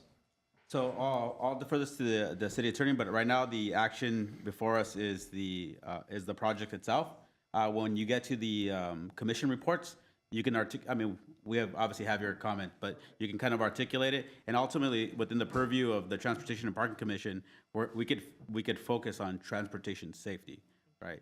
Obviously, other safety elements, whether it be public safety, like if it's PD, that's out of the purview of this group. But if it's centered around transportation safety, then obviously it's within your purview. That's the time to ask for items. At this point, I'd really, unless there's additional comments, I'm hoping to try to focus our meeting on receiving comments from the public, because we don't want to come to our conclusions without hearing the comments of the public. Do you have clarification question? It's okay. I'll just hold on to it until after I hear the public comment. Okay, thank you. With that, I'm going to go ahead and begin reading. Thank you. Thank you so much. Unless I'm hearing otherwise. Nope. Okay, great. I'm going to start with our first speaker, and I'm going to apologize in advance for your last name. But this is Cole, possibly Basilov, possibly Basinlor. Please, sir, tell me what your last name Yeah, is. thank you. Welcome. It's Bazemore, and that's on me for just poor handwriting. Well, thank you. I'm here to support Alternative 3. I think it is one of the strongest options that we've been presented with tonight. I myself am someone who lives in a budding zip code is 91206, is actually shares one side of the street. I frequent this avenue, attend many of the businesses, and oftentimes go on my way up through Brand. So for me, one of the big benefits I see is connecting our network of bike infrastructure that we have. I'll mention too, I until recently managed a neighborhood community garden that's right in this area at Geneva and Monterey. You might have seen them along the road. I often walk there. We have a community of around 50 people that walk and bike as well as drive along this corridor, along Glen Oaks. And one of the complaints that I hear, because I have surveyed the membership, is safety for accessing those gardens. So for me, I look at this whole project as it's not just a bike project. It's really an all-inclusive safety project that will bring in new elements as we're shared. I know we just saw a preview of what they'll look like, but we are going to see the curb cutouts. We will see some traffic calming elements, and I do think as a package, this is really going to benefit the community that we have there. So that's all. Again, recommending Alternative 3. And I guess one thing I'll mention is if we could consider, if the staff could consider possibly for segment 1, I think it's the section between Brand and maybe not quite Geneva, but the next one is it Luis. There's a 4-foot buffer that actually is between the curb and the bike lane, and I just wondered if that could maybe be better utilized as actually adding protection for that bike lane, or even maybe, if needed, adding to the lane widths potentially for that section of road. So there's that one stretch, I think it's across from Trader Joe's, that there's that 4-foot buffer. That's all. Thank you. Thank you so much for your time. Kara Sergirli. I also feel like I didn't do justice to your last name. Chairman, correction. It's Kara Sergile, Sergile. Thank you. I'm so sorry. How many minutes for each speaker? Yes, that's a great question. I was wondering, the last gentleman was so succinct. I think 2 minutes seems appropriate. The computer agrees. Thank you. Please go ahead. All right. Well, I'm a 23-year resident of the Ross Moines neighborhood. I'm also a registered nurse and public health professional. Happy Earth Day, everyone. My children went to R.D. White Elementary School, and I walked them from my Ross Moines home over near Nibley Park every day to school along Glen Oaks and onto the Geneva corridor down to R.D. White. And I will tell you, I would have never let my children walk alone along that corridor because of the high speeds, because of the unsafe lane changes, and all the other things. And I literally drive on that corridor every single day, just like you do, Andre. This is a traffic calming project. This is not just about a bike lane. This is about reducing speeds along that corridor, about making it safer. I don't know if you remember the data, but there were over 85 rear-ending accidents along that corridor during a 5-year window. That's a lot of rear-ending accidents that then the fire department has to get called in to take care of. So I really don't want the emphasis to be just on the bike lanes, which I actually like, but I think we need to look at this as an overall safety corridor improvement. I was part of the original group with the 2012 bicycle safety plan. I cannot believe it has taken us 12 years to get to this place. And now another potentially 14 years to make improvements to a plan that was adopted by City Council in 2012. And we've had how many accidents during this time? Pedestrians hit, cyclists hit, motor vehicle accidents. We need to do something now. It's beyond too late. And I think you guys need to think about the overall impact. And that center turn lane is going to help decrease those rear end accidents. And I'm sorry that FedEx and those trucks are parking in the middle there, but that is not the purview of the residents of Glendale to determine. That is a city enforcement issue, and if that's happening, that needs to stop all throughout our whole city. Anyway, I'm here to advocate for alternative 3. I think the overall design and the safety impacts are going to be great, and I know the majority of my neighbors in my Ross Moines neighborhood support it. Thank you. Thank you very much. Next speaker, Sean Moir. Moir? Welcome. Good evening, Commissioners. My name is Sean Moyer, and I know it's my handwriting's bad and it's hard to pronounce, so it's okay. It's only 4 letters, and I still couldn't get it right. No, you're It's good. okay. Yeah. So I live in Glendale City Center. There's a couple blocks from here, actually. I'd like to speak in favor of this alternative 3 recommendations for improved bike lanes on Glen Oaks Boulevard. And here's why. A good cyclist will always plan their route with topography in mind. So when you live in a valley surrounded by hills with 1,000-foot elevation gains all around you, route planning becomes very important. And because of this topography, if anyone from Glendale is planning to ride their bike to Burbank or anywhere else in the San Fernando Valley, there's limited number of level routes available. So all you need to do is look at a topographic map and you see that the obvious choice for such a trip would be along Glen Oaks Boulevard. It's a relatively flat and direct route. But the major drawback, as we know, along Glen Oaks is the heavy automobile traffic and the safety concerns for cyclists. So this proposal for improved bike lanes between Geneva and Central, I think, is a crucial step towards providing Glendale cyclists with a safe and mostly level route into the San Fernando Valley. And I urge the Transportation Commission to approve these recommendations. And one of the things is you might, to a certain extent, you might want to put the survey results aside and just, support this based on the merits of the plan. Thank you. Thank you very much. Next speaker, Brian Cunningham.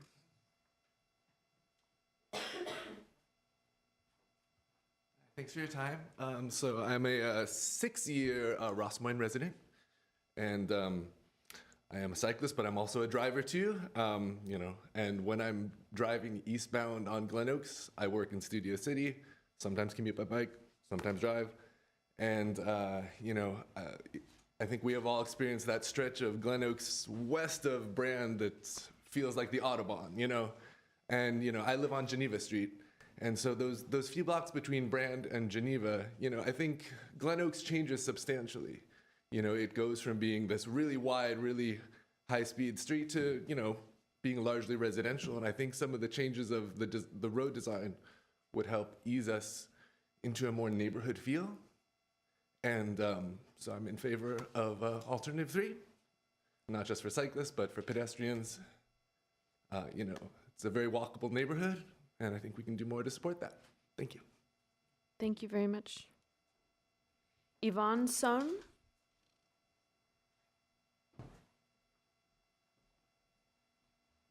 Hi, I'm Yvonne. Thank you so much for your time. So I also live on Geneva Street, and I'm here to support option 3 because I'm a driver and a walker. And I am, this bike lane would be great, but I drive and walk, and it is dangerous to walk down the street. We walked from our house today and almost got hit by a car who was, turning onto Glen Oaks. So I think that by having that middle lane, even as a driver, it would free up some of the traffic just because of the back. It does create backup when people are trying to turn. And then, all the times when I'm trying to turn, when somebody's not paying attention, speeding, and they're coming on me too fast and they're, about to rear end me, or even worse, when people are trying to make the quick, go around you, it's extremely dangerous.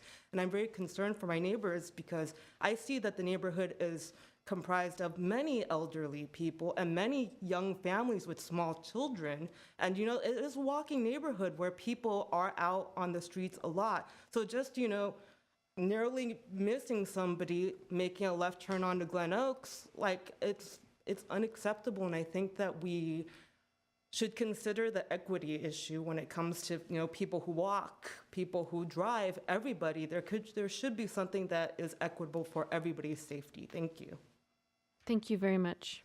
Next speaker, Seda Kachaturian.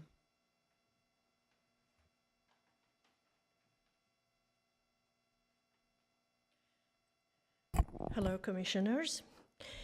I am a 45-year resident of Glendale. I have seen goods and bads here. But what I see is that I question the validity of what I heard. Thank you for you two for questioning and dissecting the whole thing that we were that was represented to us. Apparently, there are 200,000 residents here, and only we got 219. And in 219, 77% said, yes, this is a good idea. Really?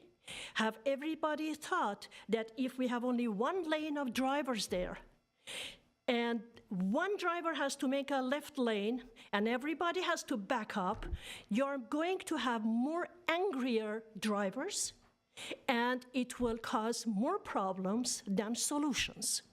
This is not a solution. The solution, as I heard some of you said, yes, is to make sure that we have visible lines, it's safety of the people. And whatever they are representing here is not safety of the people. It's obsession with bicycles. I know many people like to bike. I'm driving here a lot on Glen Oaks, and I don't see bikes during the week. I see them on weekends. There are groups that come from somewhere else, and that's what I see them. But it doesn't mean that we, Glendale people, have to rely on just some bikers or some people on city council who are obsessed with bikes and bike roads to make our life miserable here because they think that's a good thing to do. No, it's not a good thing to do. I don't accept the validity of this result that we got here. It's ridiculous, it's full of flaws, and it doesn't represent. I never got anything. I never saw any of these things that you are seeing, door coming, canvassing, or anything to anyone. I never saw, and I never got any email. I never got any calls. I never got anything. I'm very much against this. This is ridiculous. This is what the woke city council is doing and shoveling down our throat. I think that's enough. Thank you. Final speaker card that I have is Brenna Kinsella. Yes? Excellent. Welcome. Hello, my name is Brenna Kinsella. I'm a lifelong Glendale resident and proud of it. And I respect the views of the fire department, and I will say that the one time that I have needed emergency medical services, I was very thankful for them, but it was because of a negative interaction with a car. And I think that that's true for so many people, that the most dangerous, horrible thing that ever happens to them in their life is because of drivers driving recklessly. I think the current setup of Glen Oaks emboldens drivers. I live in Ross Moines. I live right off of Ethel, which Glen Oaks sort of turns into as it enters Ross Moines and heads towards Glendale Community College. I'm shocked every afternoon when I'm walking my dog to just see cars running the stop sign, no respect for any of the neighbors, no clue, they just don't seem to care that they're risking people's lives. And I think that street design has a lot to do with that. Glen Oaks is a street that's known for fast speeds. As it's entering into a residential neighborhood and into an area with businesses like we're pouring, where people are walking around, it's dangerous to have cars moving so quickly and feeling like they need to be racing down these two lanes. There's nothing wrong with cars moving more slowly, especially when it makes people safer.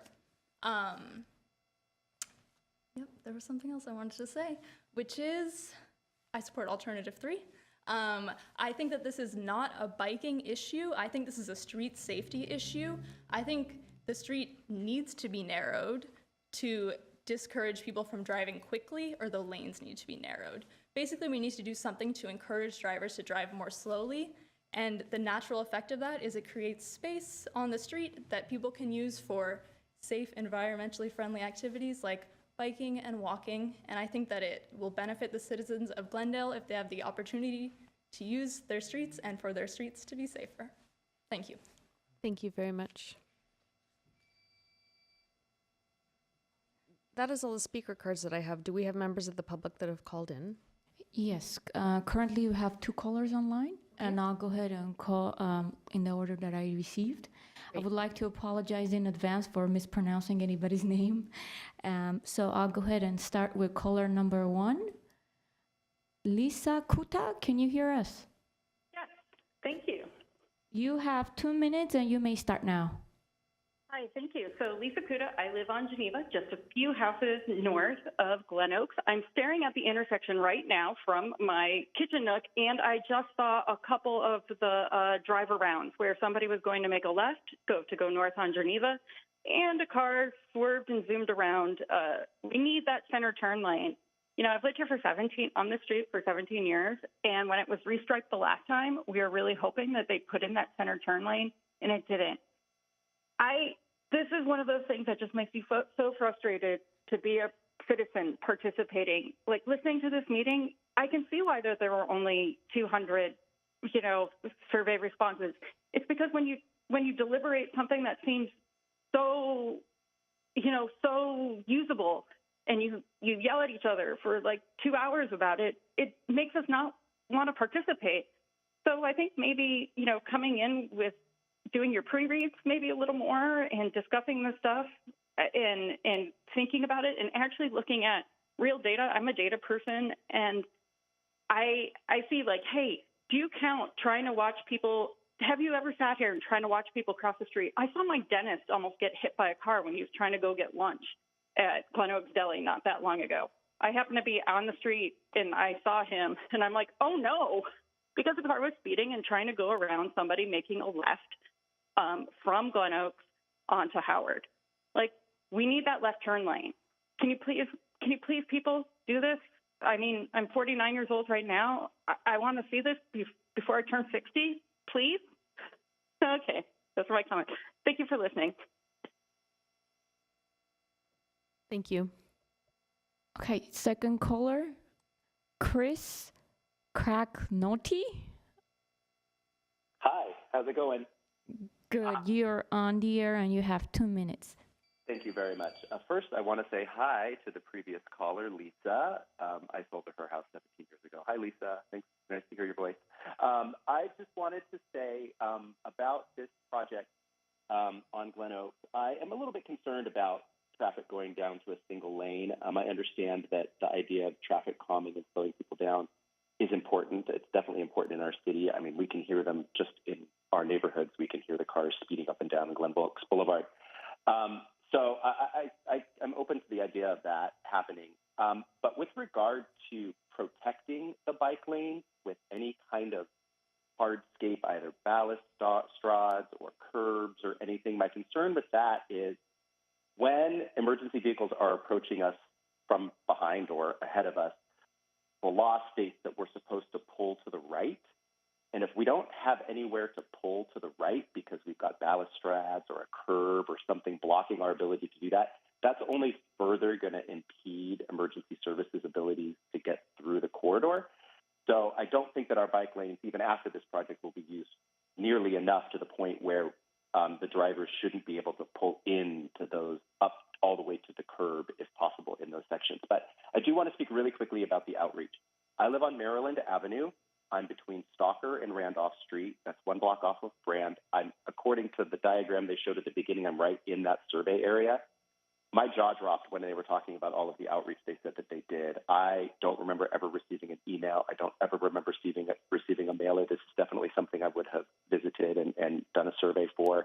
I participated in the North Brand Boulevard survey that, we walked up and down the street and did all of that. So this is definitely something that caught my eye.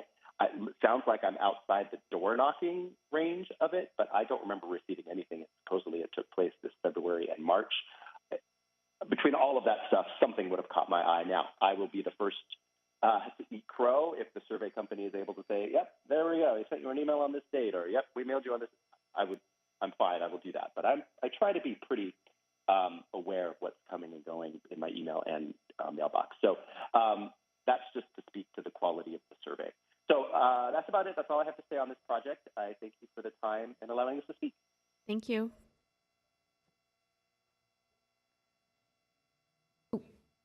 We've concluded the public comment. Is that right? Correct. We don't have any more phone calls.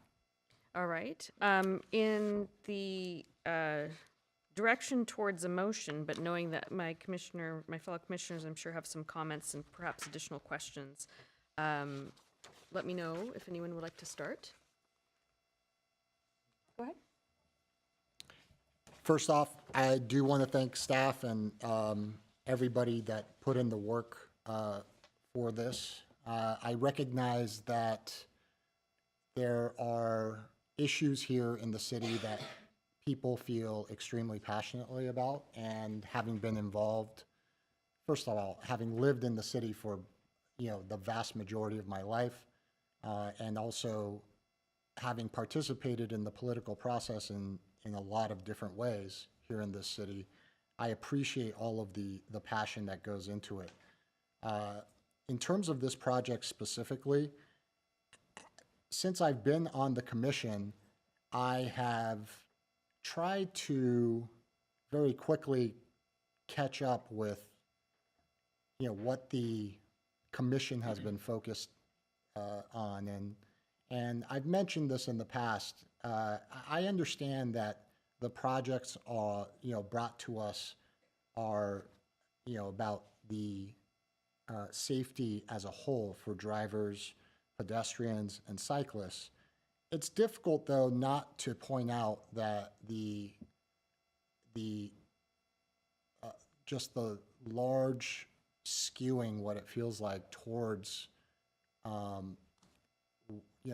what potential, what would benefit cyclists in the city. And I don't have an issue particularly against cycling. I enjoy riding my bike, and I think that it is important that we consider facilities, but it's important that we, as as one of the comments mentioned, that we consider the overall impact. And the interim director mentioned what our purview is as the Transportation and Parking Commission, and I completely understand that. However, our purview also includes, I think, the impact of any decisions to transportation and parking to other residents and stakeholders here in the city. And I think that is one of the things that hasn't been focused on as much as I'd like it to be.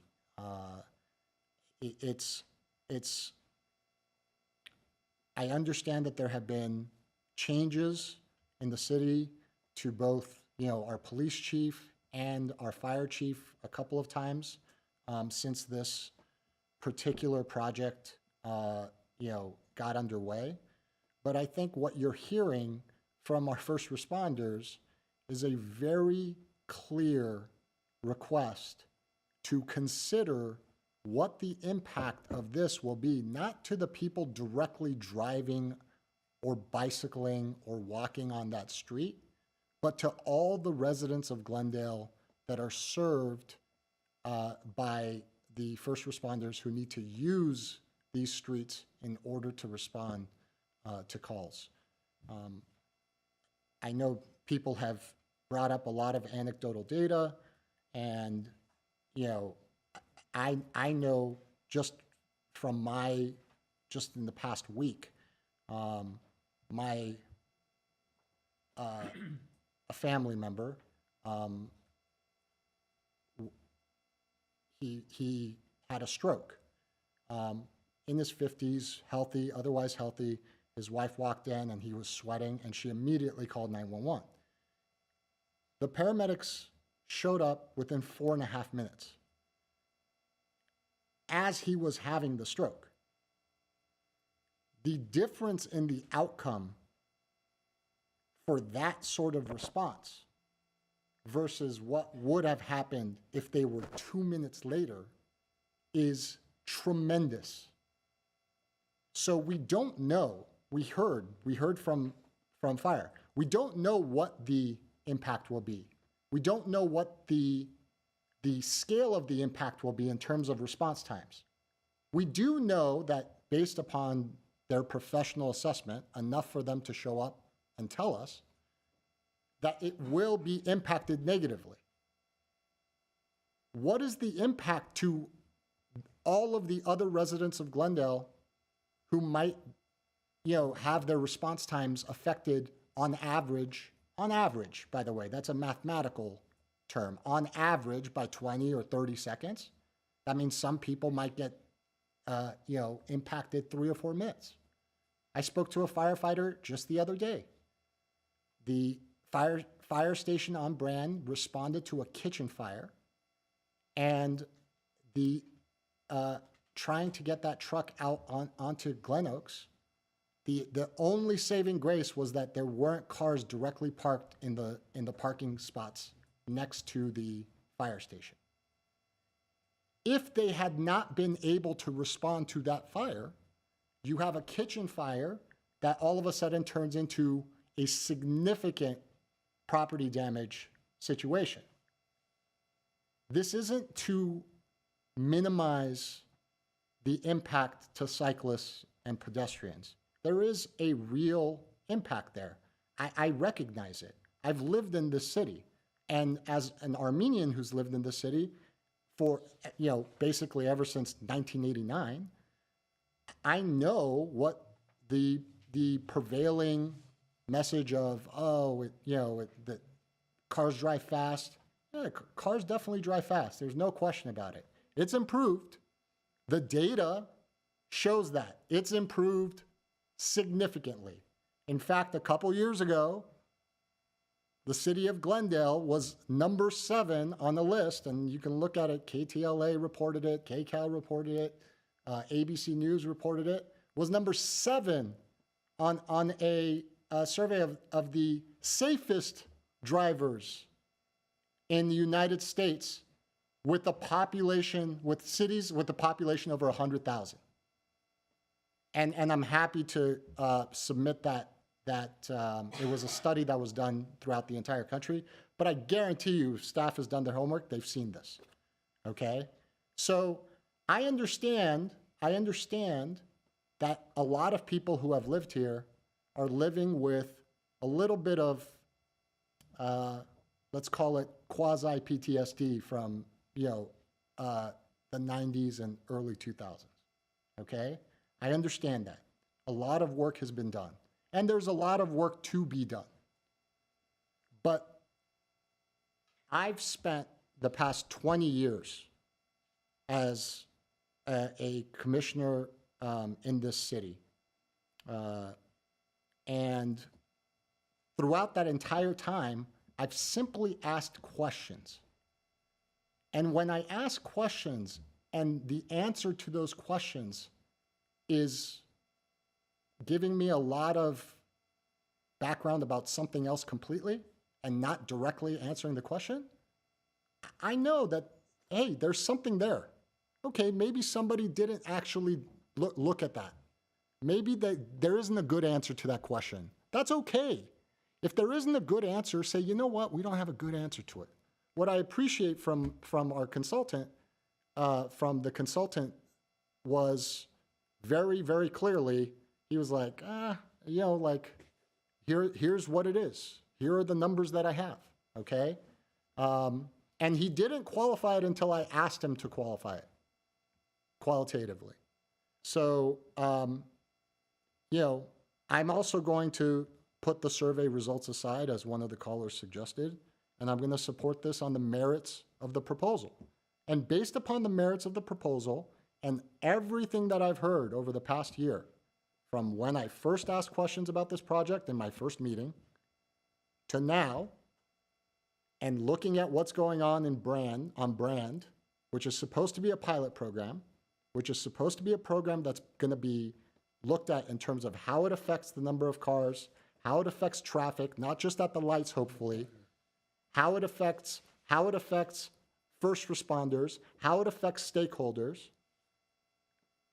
When I look at the totality of that information, I simply cannot support the favored alternative based upon the survey results of alternative 3. I'm ready to support any of the alternatives that do not reduce, lanes. And I appreciate especially fire coming out, and I appreciate all of you for coming out and supporting this process. Thank you. Thank you. Would you like to speak? Sure. All right, thanks very much. I'd like to thank staff for putting together a very clear and well-designed report. The work that's gone on this project over a long period of time.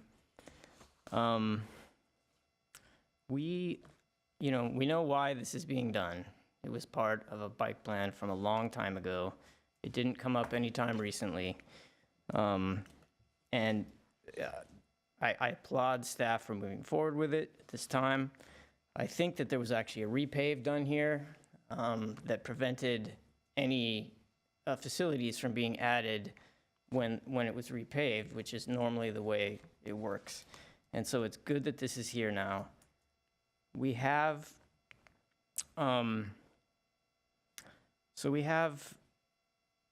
we have basically an issue here where we can add safety for all users. That's active transportation, people using active transportation, and for drivers.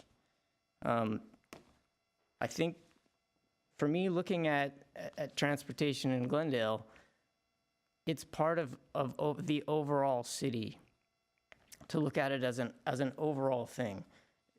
From a general, in other words, it's more of a generalist perspective.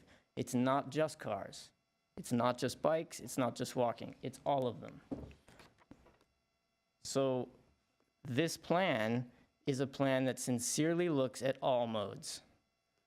And there were many years in decades past when that wasn't the case.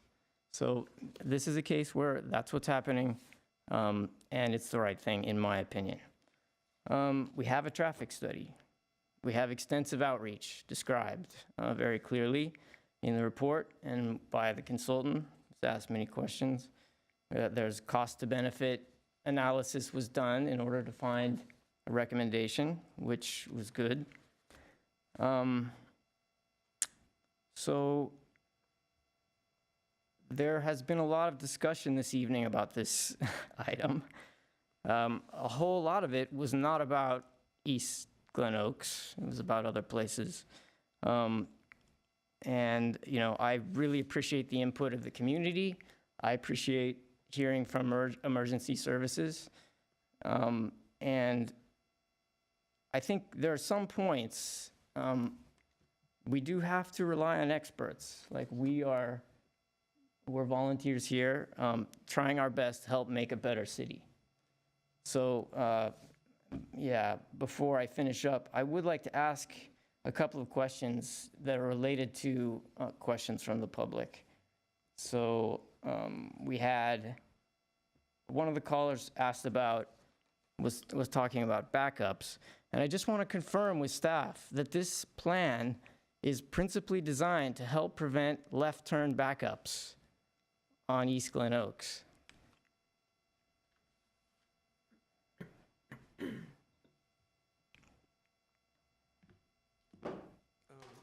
Yes, so members of the commission, Chair Bonston, Commissioner Lester, this project is, this road repurposing and reconfiguring of the lanes has a lot of benefits.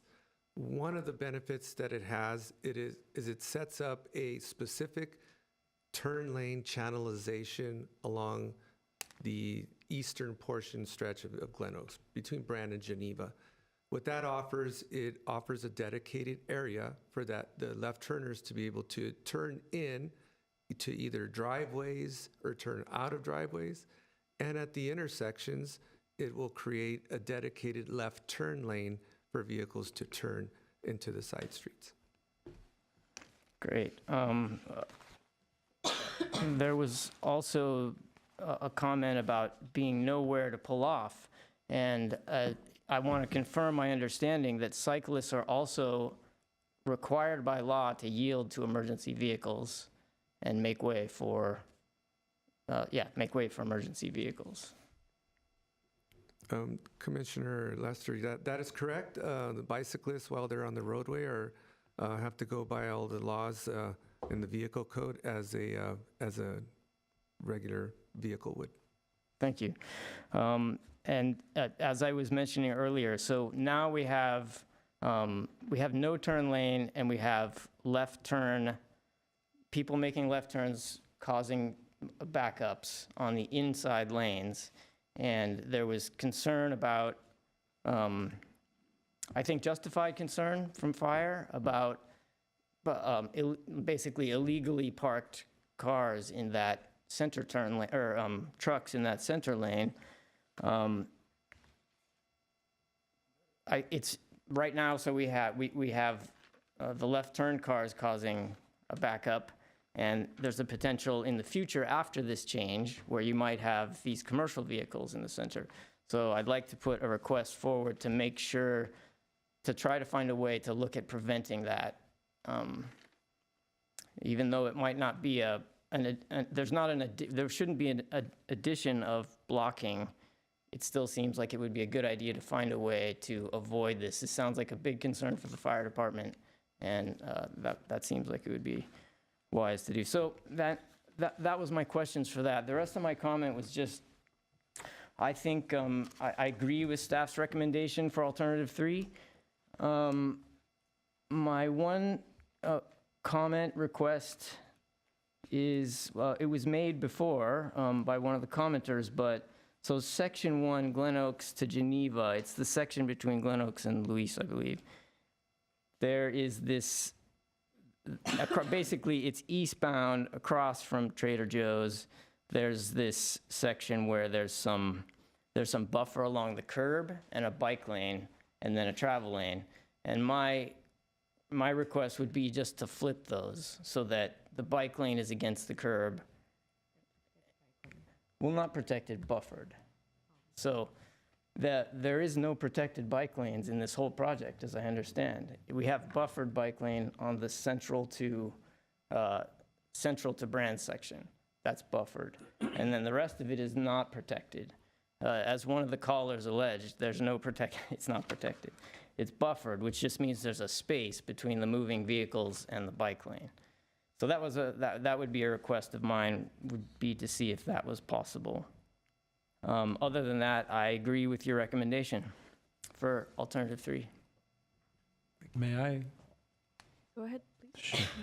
Sure. Thank you very much for all the hard work that you did to bring us this report. I'm all for safety. I'm all for reducing speed of the cars in Glendale, especially in that area, Ross Moines area. But there's got to be other alternatives there that we can look into. I know the streets very well. I know there is no lighted crosswalks. I know there is no lighted stop signs. So many other things. There's no signage that cautious people to. I mean, these are things that could be implemented with very low cost, and we haven't exercised those options at all. And when I hear our fire chief mentioning that it could be detrimental in their response time, in a clear conscience, I cannot vote for option 3, and I would like to see option 1, alternative 1, to be implemented rather than the 3, and see what other measures we can do to make our streets safer before we go reducing lane that will jeopardize our citizens. Thank you. Thank you. Do you have comments? Yes. Well, safety definitely is my priority as well, as everyone else's. But I believe that we have to take into consideration the safety of all people. If I'm not mistaken, earlier Chief Battalion also mentioned that 35% of the calls are injured bicycles, so we have to take into consideration the safety of the cyclist as well. I'm a driver myself. I'm not a cyclist. As I have mentioned a couple of times, I want to be, but I can't because that's not the opportunity that our city provides. And I really cannot wait for actually that one day that I can safely bike in our city and not worry about the being hit by the cars, not worry about finding the right road to bike through. And I totally hear and understand the comments and concerns of my colleagues, fellow commissioners, but I believe that whatever decision we make here, it has to impact and benefit all Glendale residents in a good way. And hearing the public comments, there were a couple of comments saying that we need to take into consideration that this is about people. Yes, it's about people and it's about all people. As mentioned earlier, cyclists, pedestrians, drivers, everyone. As far as the concern about the first responders, as mentioned earlier and as confirmed by Mr. Hernandez, that middle lane is something that is being worked on, and I believe that's our priority issue in the city right now. And in order to fix that, we need to put a lot of efforts rather than not making changes and wait for those changes to occur 5 years from now, because anyway those changes are going to happen because it's in the bicycle transportation plan, as Mr. Casanova also confirmed. So I think our main concentration at this point has to be the middle yellow lane to be regulated in a way so it does not block the way of the first responders and not to affect their operation, and definitely not to harm the Glendale residents. And that way, taking into consideration that 90% of the calls are medical emergency. But all these concerns, putting everything together and looking at the picture, I strongly believe that alternative 3 is the option to go with, because that's something that serves the interest of the entire Glendale community and residents. Thank you. Thank you. Commissioner Eubank, not to call you out, but I am noting you won't be available to make a final vote. But if this is a time that you'd like to give some comments and feedback, we'd appreciate it. Yeah, definitely. I mean, I'm obviously not going to claim that like my opinion is representative even of everyone in this room, because obviously there are a lot of different perspectives on this issue, whether it's with the alternatives that are best or even just the perspectives on implementing changes when it comes to cyclists. But what I do just want to note is I think that the point that this is like a fixation on cyclists, I do disagree with, because I think today, obviously, whether it's discussion on the commission or from hearing from cyclists, walkers, drivers, residents, even parents, like from the community, I think it's very clear that this affects people far beyond just individuals who are biking and people who interact with those who are cyclists. I think that it's important. I mean, of course, everyone here, I think, prioritizes safety and wants as safe a community as possible. So I think it's important to kind of recognize what's unique about the alternatives that are being proposed, because of course there are issues, whether it's like the middle turn lanes and delivery trucks or reckless drivers in general. But I think that those, I mean, as we've discussed today, they exist anyway. So I think that what's unique about this project is that it ensures that we are kind of responding to the many community members who are very passionate about change and who want to have alternatives to have a safer, more bikeable, more walkable community that is more conducive to just kind of existing and interacting with Glendale streets. And I think that when it comes to whether it's wanting to ensure that your kids can walk on the street or ensuring that you can bike on the optimal route without having to worry about traffic concerns, or when it comes to the crash data that we've been looking at for the past several months, I think it's important to recognize that, of course, there are issues with this, but I think that what's unique about it is it does address those concerns, whether it's the 280 people who filled out this survey or the people who took the time to come to here today or the callers. I think it's important to kind of just realize that, like, this does go far beyond cyclists, and I think that it does uniquely address those concerns in a way that, while yes, there are drawbacks, I think that, again, those exist anyway and those should be worked around. But I think that kind of just taking into account how many people this does affect is very important. So just in my opinion, I do think that Alternative 3 does best address these concerns and to address like the concerns of equity and safety, I think that it's important to kind of take that into account when considering how to proceed and how to perceive this issue. Thank you so much. I think I'll echo some of your considerations, and I do want to start by thanking everyone who showed up, both in person and who called. I really appreciate the feedback that I heard. You know, so many people did identify this as a traffic calming and a safety measure project, and that really resonated with me. Again, not as a person who personally bicycles, but as a person who sees the broad benefits to bike lane implementation, again, bike lanes that were identified some time ago, and looking to implement these measures. So with that, I agree with the overwhelming support that we saw from the survey, as well as those who were took the time to come and speak today, and staff's recommendation for alternative number 3. I'll also say, you know, and I know a lot of the conversation is about safety, and a lot of, it's kind of endless, the number of at least nationwide studies that look at safety measures. And actually one that I happen to have up on my computer is I will cite, it's a national investigation on the impacts of lane width on traffic safety. It was published by Johns Hopkins Bloomberg School of Public Health in 2023. It cites overwhelmingly, you know, 10 feet as a starting basis for lane width. The overwhelming health benefits to reducing lanes, and such as including bicycle lanes in them. And this is, you know, true of many, the variety of cities that they had throughout the United States. So I think there is a lot of important data to pull from at a national level.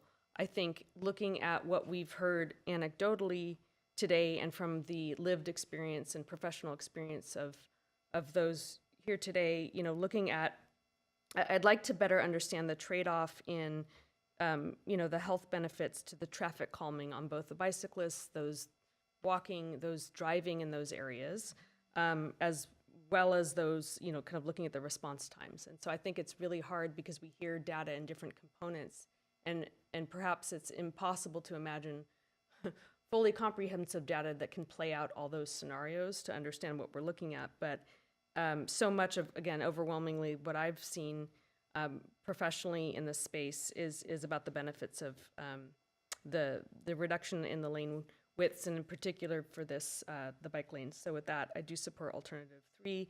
I do also wish, you know, it's important to hear what we heard about the violations. I hope that we can address that through enforcement and other mechanisms. I also hope that we can look at other solutions to both solve for local public realm improvements and make sure that our institutions, our safety experts, you know, can get to where they want to. I would like to look us more holistically at how we can resolve some of that. So that's long-winded, but that is where I stand. May I make one last comment? This is Director Hernandez. Thank you again. You know, the issue that we brought up, that delivery trucks parking. My fellow commissioners just heard about it today, that there is an issue in Glendale and North Glendale, South Glendale. These delivery trucks are parking there. But I've been involved in this scenario for the past 4.5 years. I've been informing City of Glendale for these problems. Now, what kind of a tool do you have in your, that you can approach this problem? Because I've contacted police, I've contacted city staff, I've contacted council members, and some of them suggested that you can move the time period. Maybe we can tell these delivery trucks to deliver in the morning time when it's not busy. Didn't happen. There is no follow-ups. There is nothing. So we're basically playing a chicken game in here. We're saying we're going to implement this plan, alternative 3, and hope that these delivery trucks will not park there. I know for a fact that they will park there. So we're taking a chance, saying that we're hoping that the bicyclists are going to yield to our firefighters. We're hoping that the delivery trucks aren't going to park in those middle lanes, and we're hoping that the street's going to be open when we reduce it. and let's see what happens. So before we make a decision that will have an immediate impact on everyone's bottom line, can we find out, are you having any kind of a, I don't know, authority to call these delivery trucks, tell them not to park there? Does the police department have any authority to tell them not to park there? Can you get there on time? Because our problem is that by the time we call the cops or by the time we trying to address it, they're long gone. So the 45 to an hour is just happening every day. We kind of gave up on it. So can you enlighten me and let me know if there is a way of addressing this issue before we make a decision, because we want to take a chance of our firefighters not be able to respond? Do we have any kind of a tool to address that before we make a decision? So ultimately, from a engineering perspective, we could add additional signage. We can add additional warnings to those who park there. But also, ultimately, we see this as an enforcement issue. So, working closely with our police department, we feel like we can help curb this activity. To say that it's going to be eliminated completely, I mean, it's really difficult to say that. Ultimately, it is trying to curb this activity, because we obviously see it now existing on Brandon. It could ultimately, in this Glen Oaks project, also be the same thing. So ultimately, it comes down to enforcement. So we have been noticing this and talking to our city engineer. We need to engage with PD a little more. But ultimately, this is truly an enforcement issue. Yeah, I've been trying to do this in Montrose for the past 4.5 years. No response whatsoever. And we do have the police substation located in Montrose. So obviously, being relatively new to the city, I do want to, similar to what I mentioned with our relationship with fire, I recently met with the fire chief. He had expressed his concerns on these projects. We're going to have more standing meetings with them to talk about some of the issues that we're having. And, our hope is that we can come to an understanding or a happy medium, or in some instances, when their concerns are ones that we really have to take into account, maybe we don't move in that direction. But it's part of that partnership and that relationship that we're trying to establish. So having these more ongoing, reoccurring discussions are something that I can personally commit to, because I have indicated to Chief Fish and Chief Sid that I want to be more engaged and more interactive with their departments to hear their concerns, and they can hear our concerns as well. So obviously, what we're hearing tonight is something that we want to bring to them and see what we can do to collaboratively work on this. Thank you. That's helpful to hear. And the early conversations are really excellent for us to be able to kind of problem solve through that too. So thank you. With that, does anyone have a motion? Can I make a motion to go with an alternative one? See if we have any support on that, which is at the Sharrows, and there's no line reduction due to our fire chief's request. So leave it the way it is, and we're trying to implement more safety issues in that corridor. I'll second. Just to be clear, that's alternative one on both segments. Okay. Sorry. Can you do roll call, please? Thank you. Yes. Chairman Bronston? No. Commissioner Lester? No. Commissioner Ordubegian? Yes.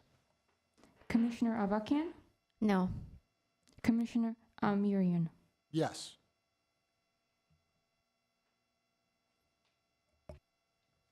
Can I make a motion?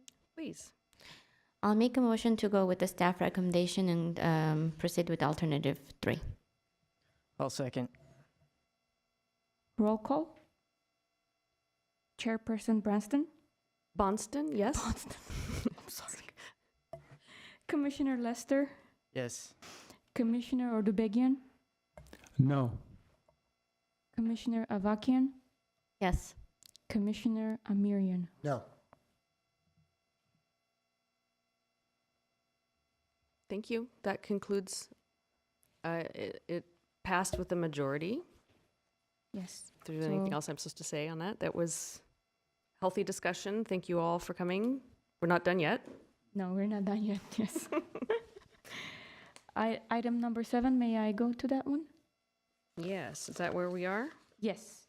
Yes, please, informational report. Or Yes, what is the next item on the agenda is what I'm supposed to ask. Item number 7, informational report. Do we have any callers or speakers for this item? No, we don't. What is the next item on the agenda? Item number 8, oral communication. Discussion is limited to items not a part of this agenda. Each speaker is allowed 5 minutes. The commission may ask the speaker, but there will be no debate or decisions. Thank you. Are there any speakers to speak to oral communication? Yes, we do have one phone call, and it's Chris Cragnotti. Chris? Yes, hello. Hi again, everyone. Hey, welcome back. You may speak now. You have 5 minutes. Thank you very much. I'm actually calling to speak about the North Brand Boulevard road diet that is presently under construction. I participated in the outreach that happened for this project last year. We walked up and down Brand Boulevard with city staff. They solicited our feedback. It seemed like a very open and really great conversation that we had. But I will say I was quite disappointed to find that none of the requests that several of us made to this project about this project were implemented. So I'm going to start with the 3 main things we asked for. Number 1, I'll be honest, we asked for this not to happen, number 1. But number 2, seeing that the city, since they had received a grant from the state, was really going to move forward with this project, we asked that loading zones be installed on, particularly between Dryden and Stalker. This is the issue that we all keep talking about tonight that seems to be a hot button for everybody, is that the delivery trucks park in the center median of Brand Boulevard and now potentially may park in a center median on Glen Oak. There are 0 commercial loading zones anywhere between Glen Oaks and Mountain Street.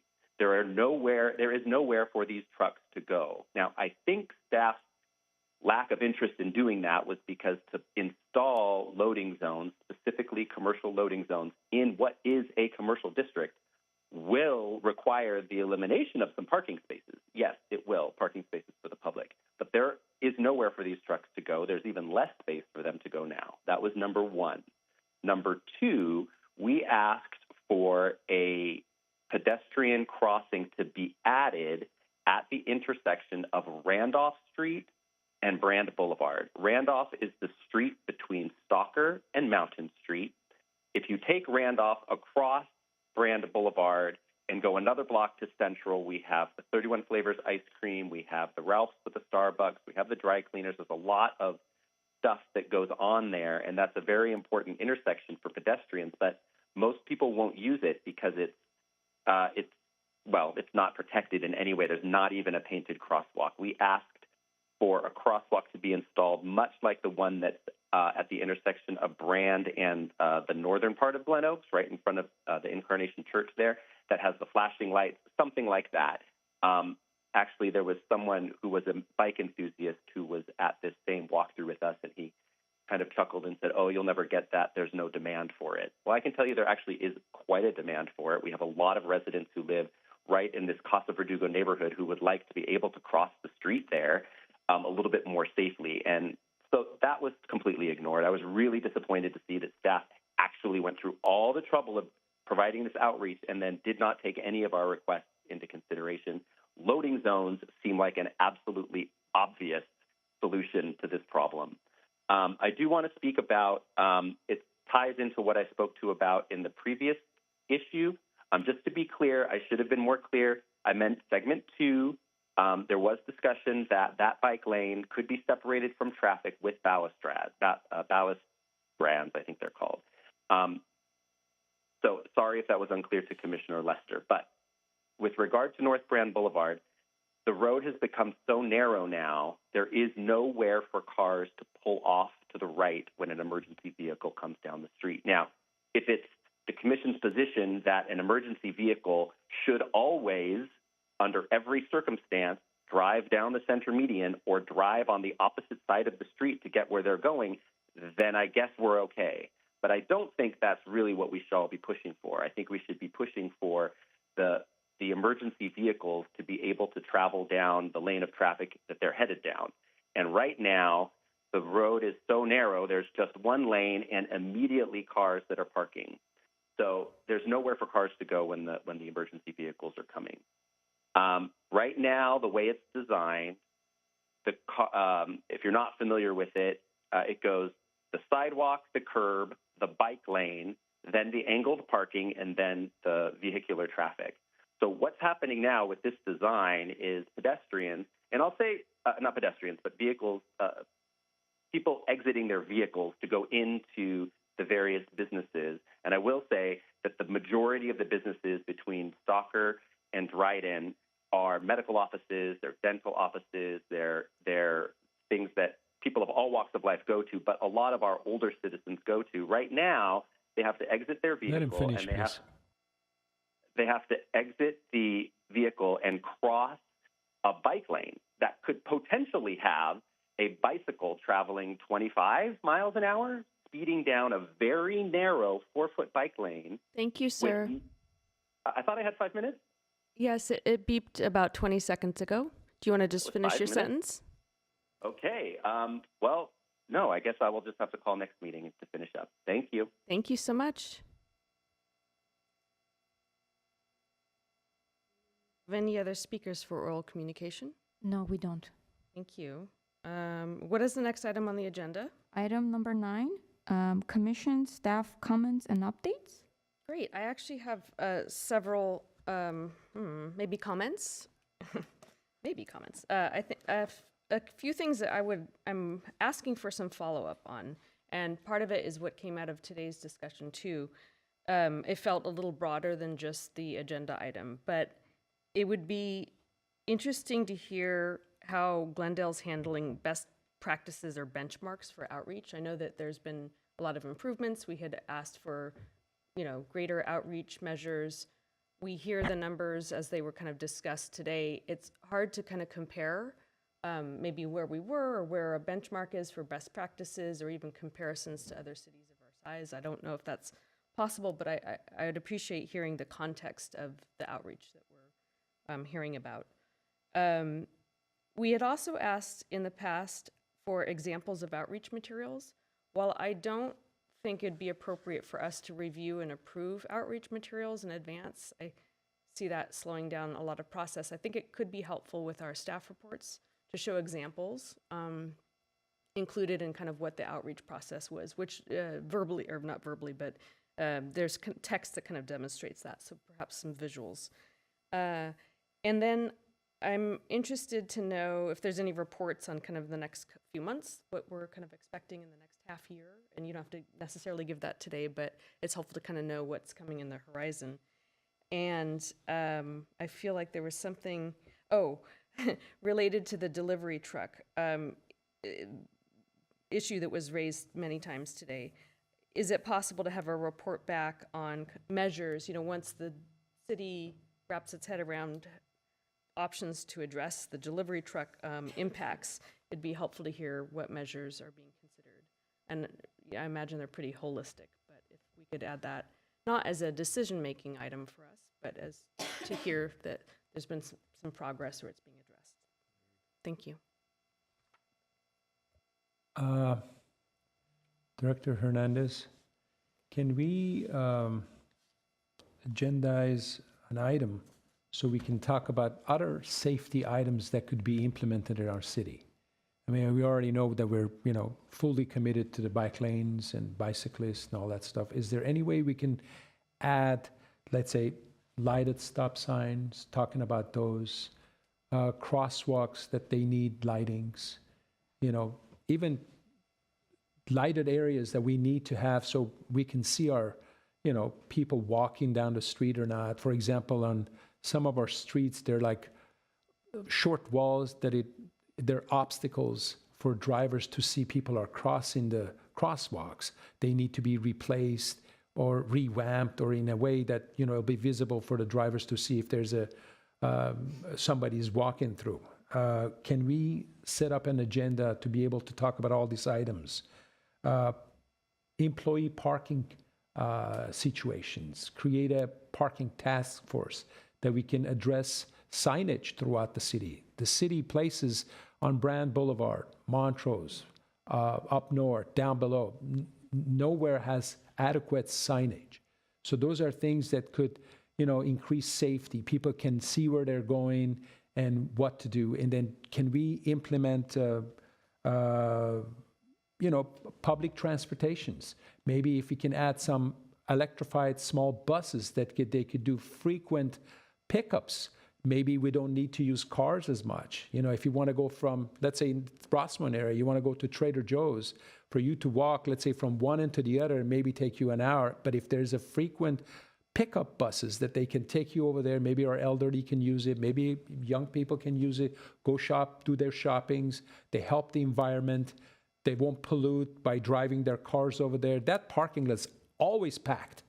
So, these are items that we can talk about, which should increase the level of safety, the level of transportations, alternative transportations. What else we can do besides bicycles that we could make? Not everybody drives that. It's one of my fellow commissioners. She really tries to start bicycling, but I guess where she lives is not possible for her to do that. So if there were alternatives for other transportation methods, maybe we can utilize it and city can invest in it. So if we can set up some sort of an agenda that we can actually talk about these items besides all the other things that we talk about, so it'll be beneficial and we maybe get more participation and people's feedback to see if we can go somewhere with those.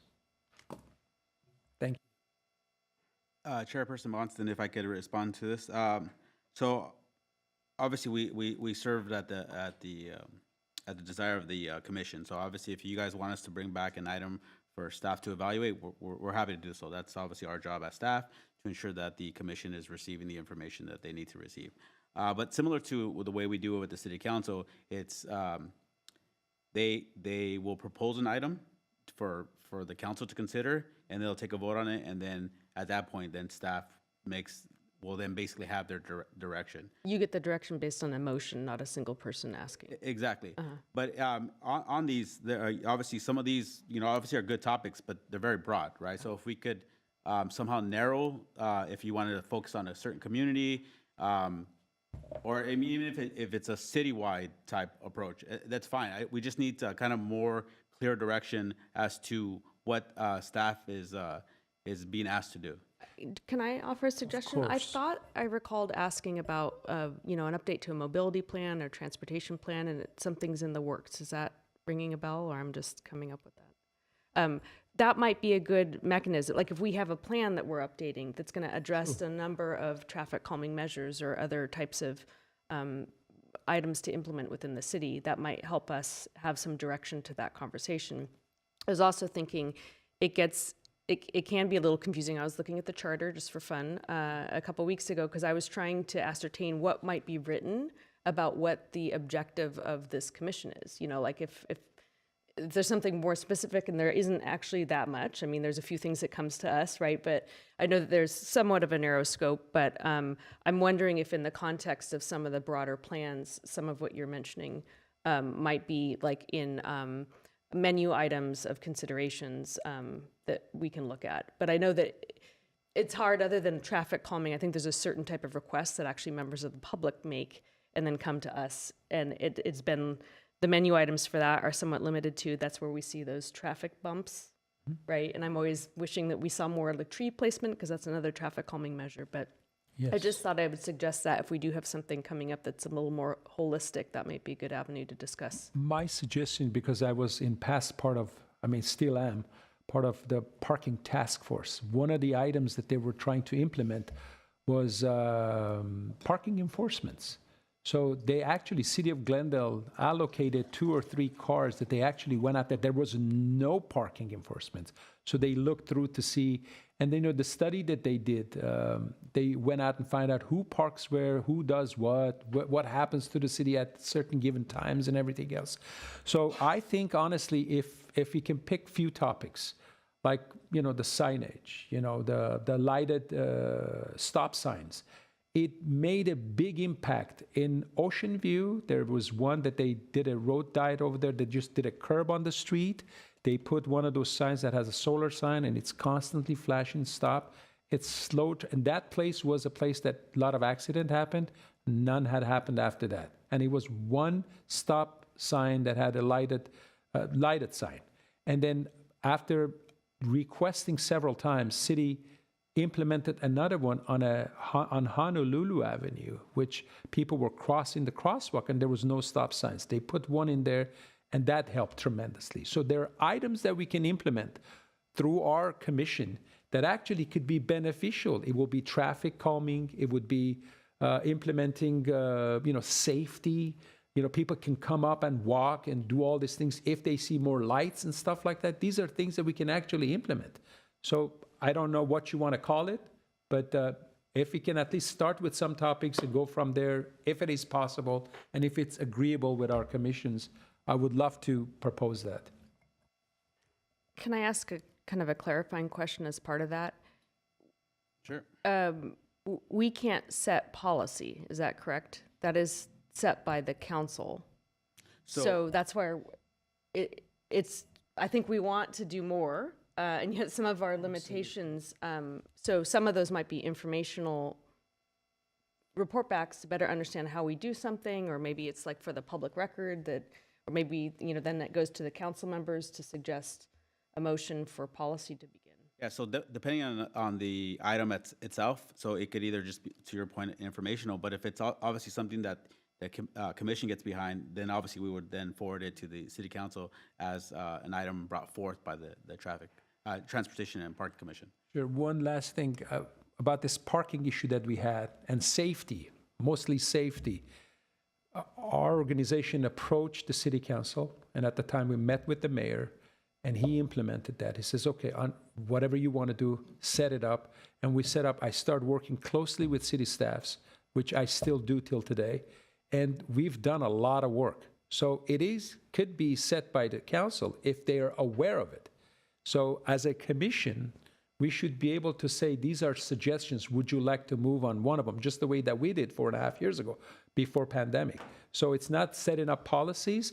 If we can approach it to the council and make sure the council understand that these things could be implemented by, city staff, and then they'll set up committees. We can be part of that committee and give our feedbacks and exactly understand how we can implement these safety measures to see if our city could be better. I don't know if our city attorney wants to opine on kind of the procedural aspect of this so that we make sure that we capture the commission's desire here. I think it was like, as you said earlier, they can either get informational feedback from staff, or if you want to set something, you would have to put it on agenda and then recommend it to council. Can we put it on an agenda or no? Just to be clear, I wanted to make sure that I capture the request. So I do recognize that the commission obviously wants to bring, talk about more items other than safety items. Yes, public transportation-related safety items. So I just want to be clear on what the request is, because I wrote down 4, but I want to make sure that we capture what your signage.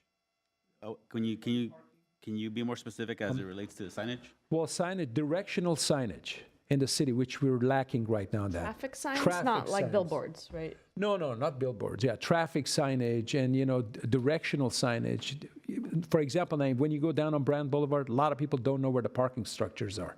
And the signage are not really that adequate. Maybe we can make them better so people can see where they can park instead of, running around on Brand Boulevard trying to find parking spots. So we are referring to like wayfinding signs? Wayfinding sign. We can talk about traffic signs like those lighted stop signs that they're operated by solar, and they don't need any electricity, and they're on 24 hours, which they're a calming feature of traffic, so we can use that.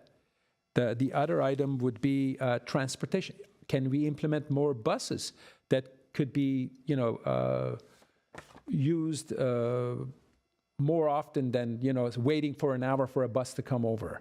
That's the other things. And then we can find out in our city that a lot of workers come down in here, and how can we resolve the employee parking in here in our city? Where would they need to park them?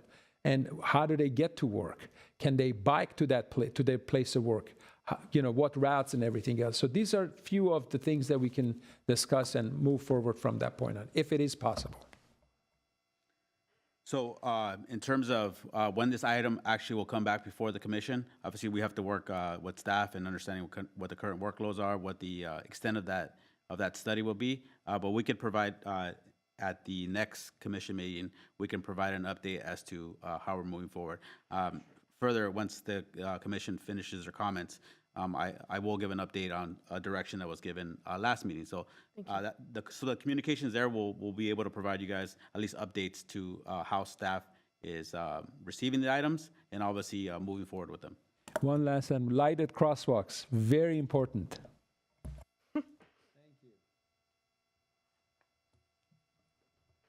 May I?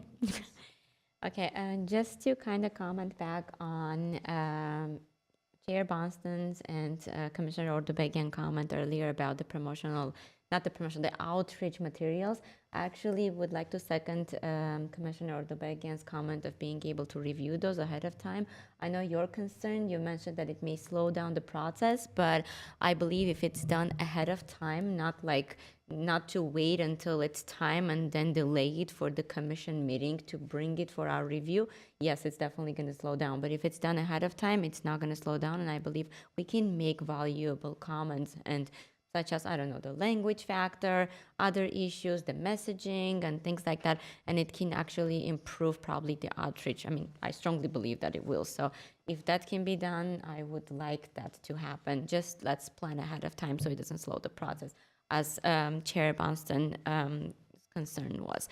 And other than that, I would like to mention that it is the Armenian Genocide Commemoration Week this week, and on Sunday, April 21st, the city of Glendale held its actually 23rd annual Armenian Genocide Commemoration event.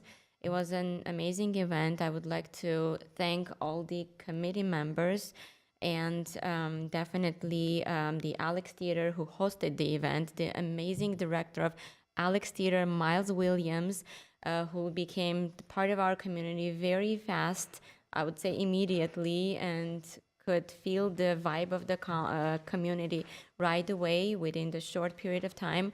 Of course, the co-chairs, the council member Dan Brotman and Mayor Ellen Asatrian. I would also like to actually congratulate Ellen Asatrian, who I have known since I was a teenager and who has been my mentor and a motivator as a young woman and activist. So thank you for co-chairing that committee. This event actually was phenomenal, and it featured a great children book author, Astrid Kamalian. The book is called Babo, A Tale of Armenian Rug Washing Day. An international lawyer, Karni Kerkorian. It was hosted by beautiful, amazing Elena Abovian, and phenomenal performances by Haikan Chamber and Character Dance Studio by Ellen Harutunian. So thank you very much for putting this together.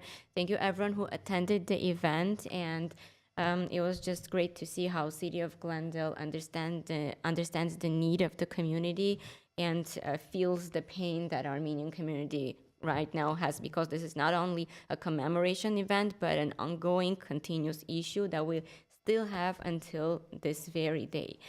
Other than that, on a happier note, I would like to also mention that this is the Earth Day. Today is the Earth Day and a reminder of our collective responsibility to protect our planet. It is an opportunity to reflect on embracing sustainable transportation options and adopting a healthy lifestyle. So that's it for my report. Thank you very much. Thank you. Okay, wait, and let me go back to my agenda. I'm asking something. I know I am. Huh?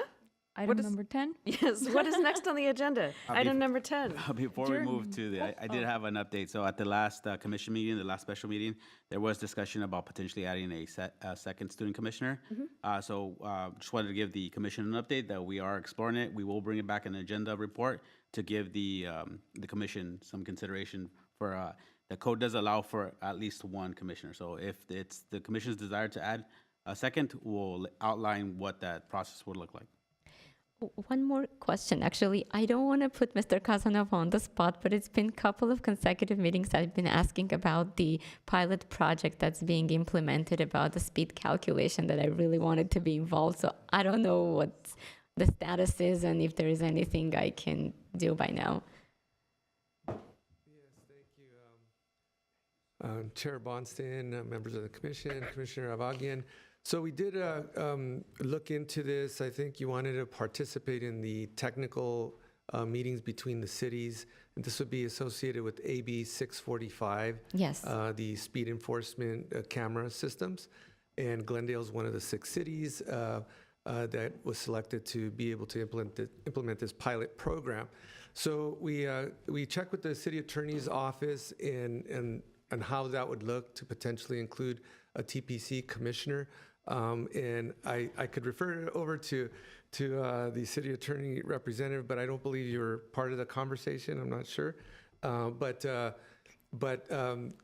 feedback we received was that this was more of a technical sort of coordination meeting between the cities and may not be the most appropriate consortium or for the involvement of the TPC, if I worded that correctly. But in short, we coordinated with the city attorney's office, and they felt it wouldn't be the best to include a TPC commissioner at this time. Thank you for trying. Sure. Thank you. And just for the record, I wanted to note that Commissioner Eubank did leave about 1 minute ago to go get the bus, so we are well represented. But and with that, is there anything else? I think it's adjournment is what I'm. I'll There's make a adjournment. May I have a motion. motion? Thank you so much. Second. I second it. I second it. Okay. Thank you, guys. Thank you. Thank you.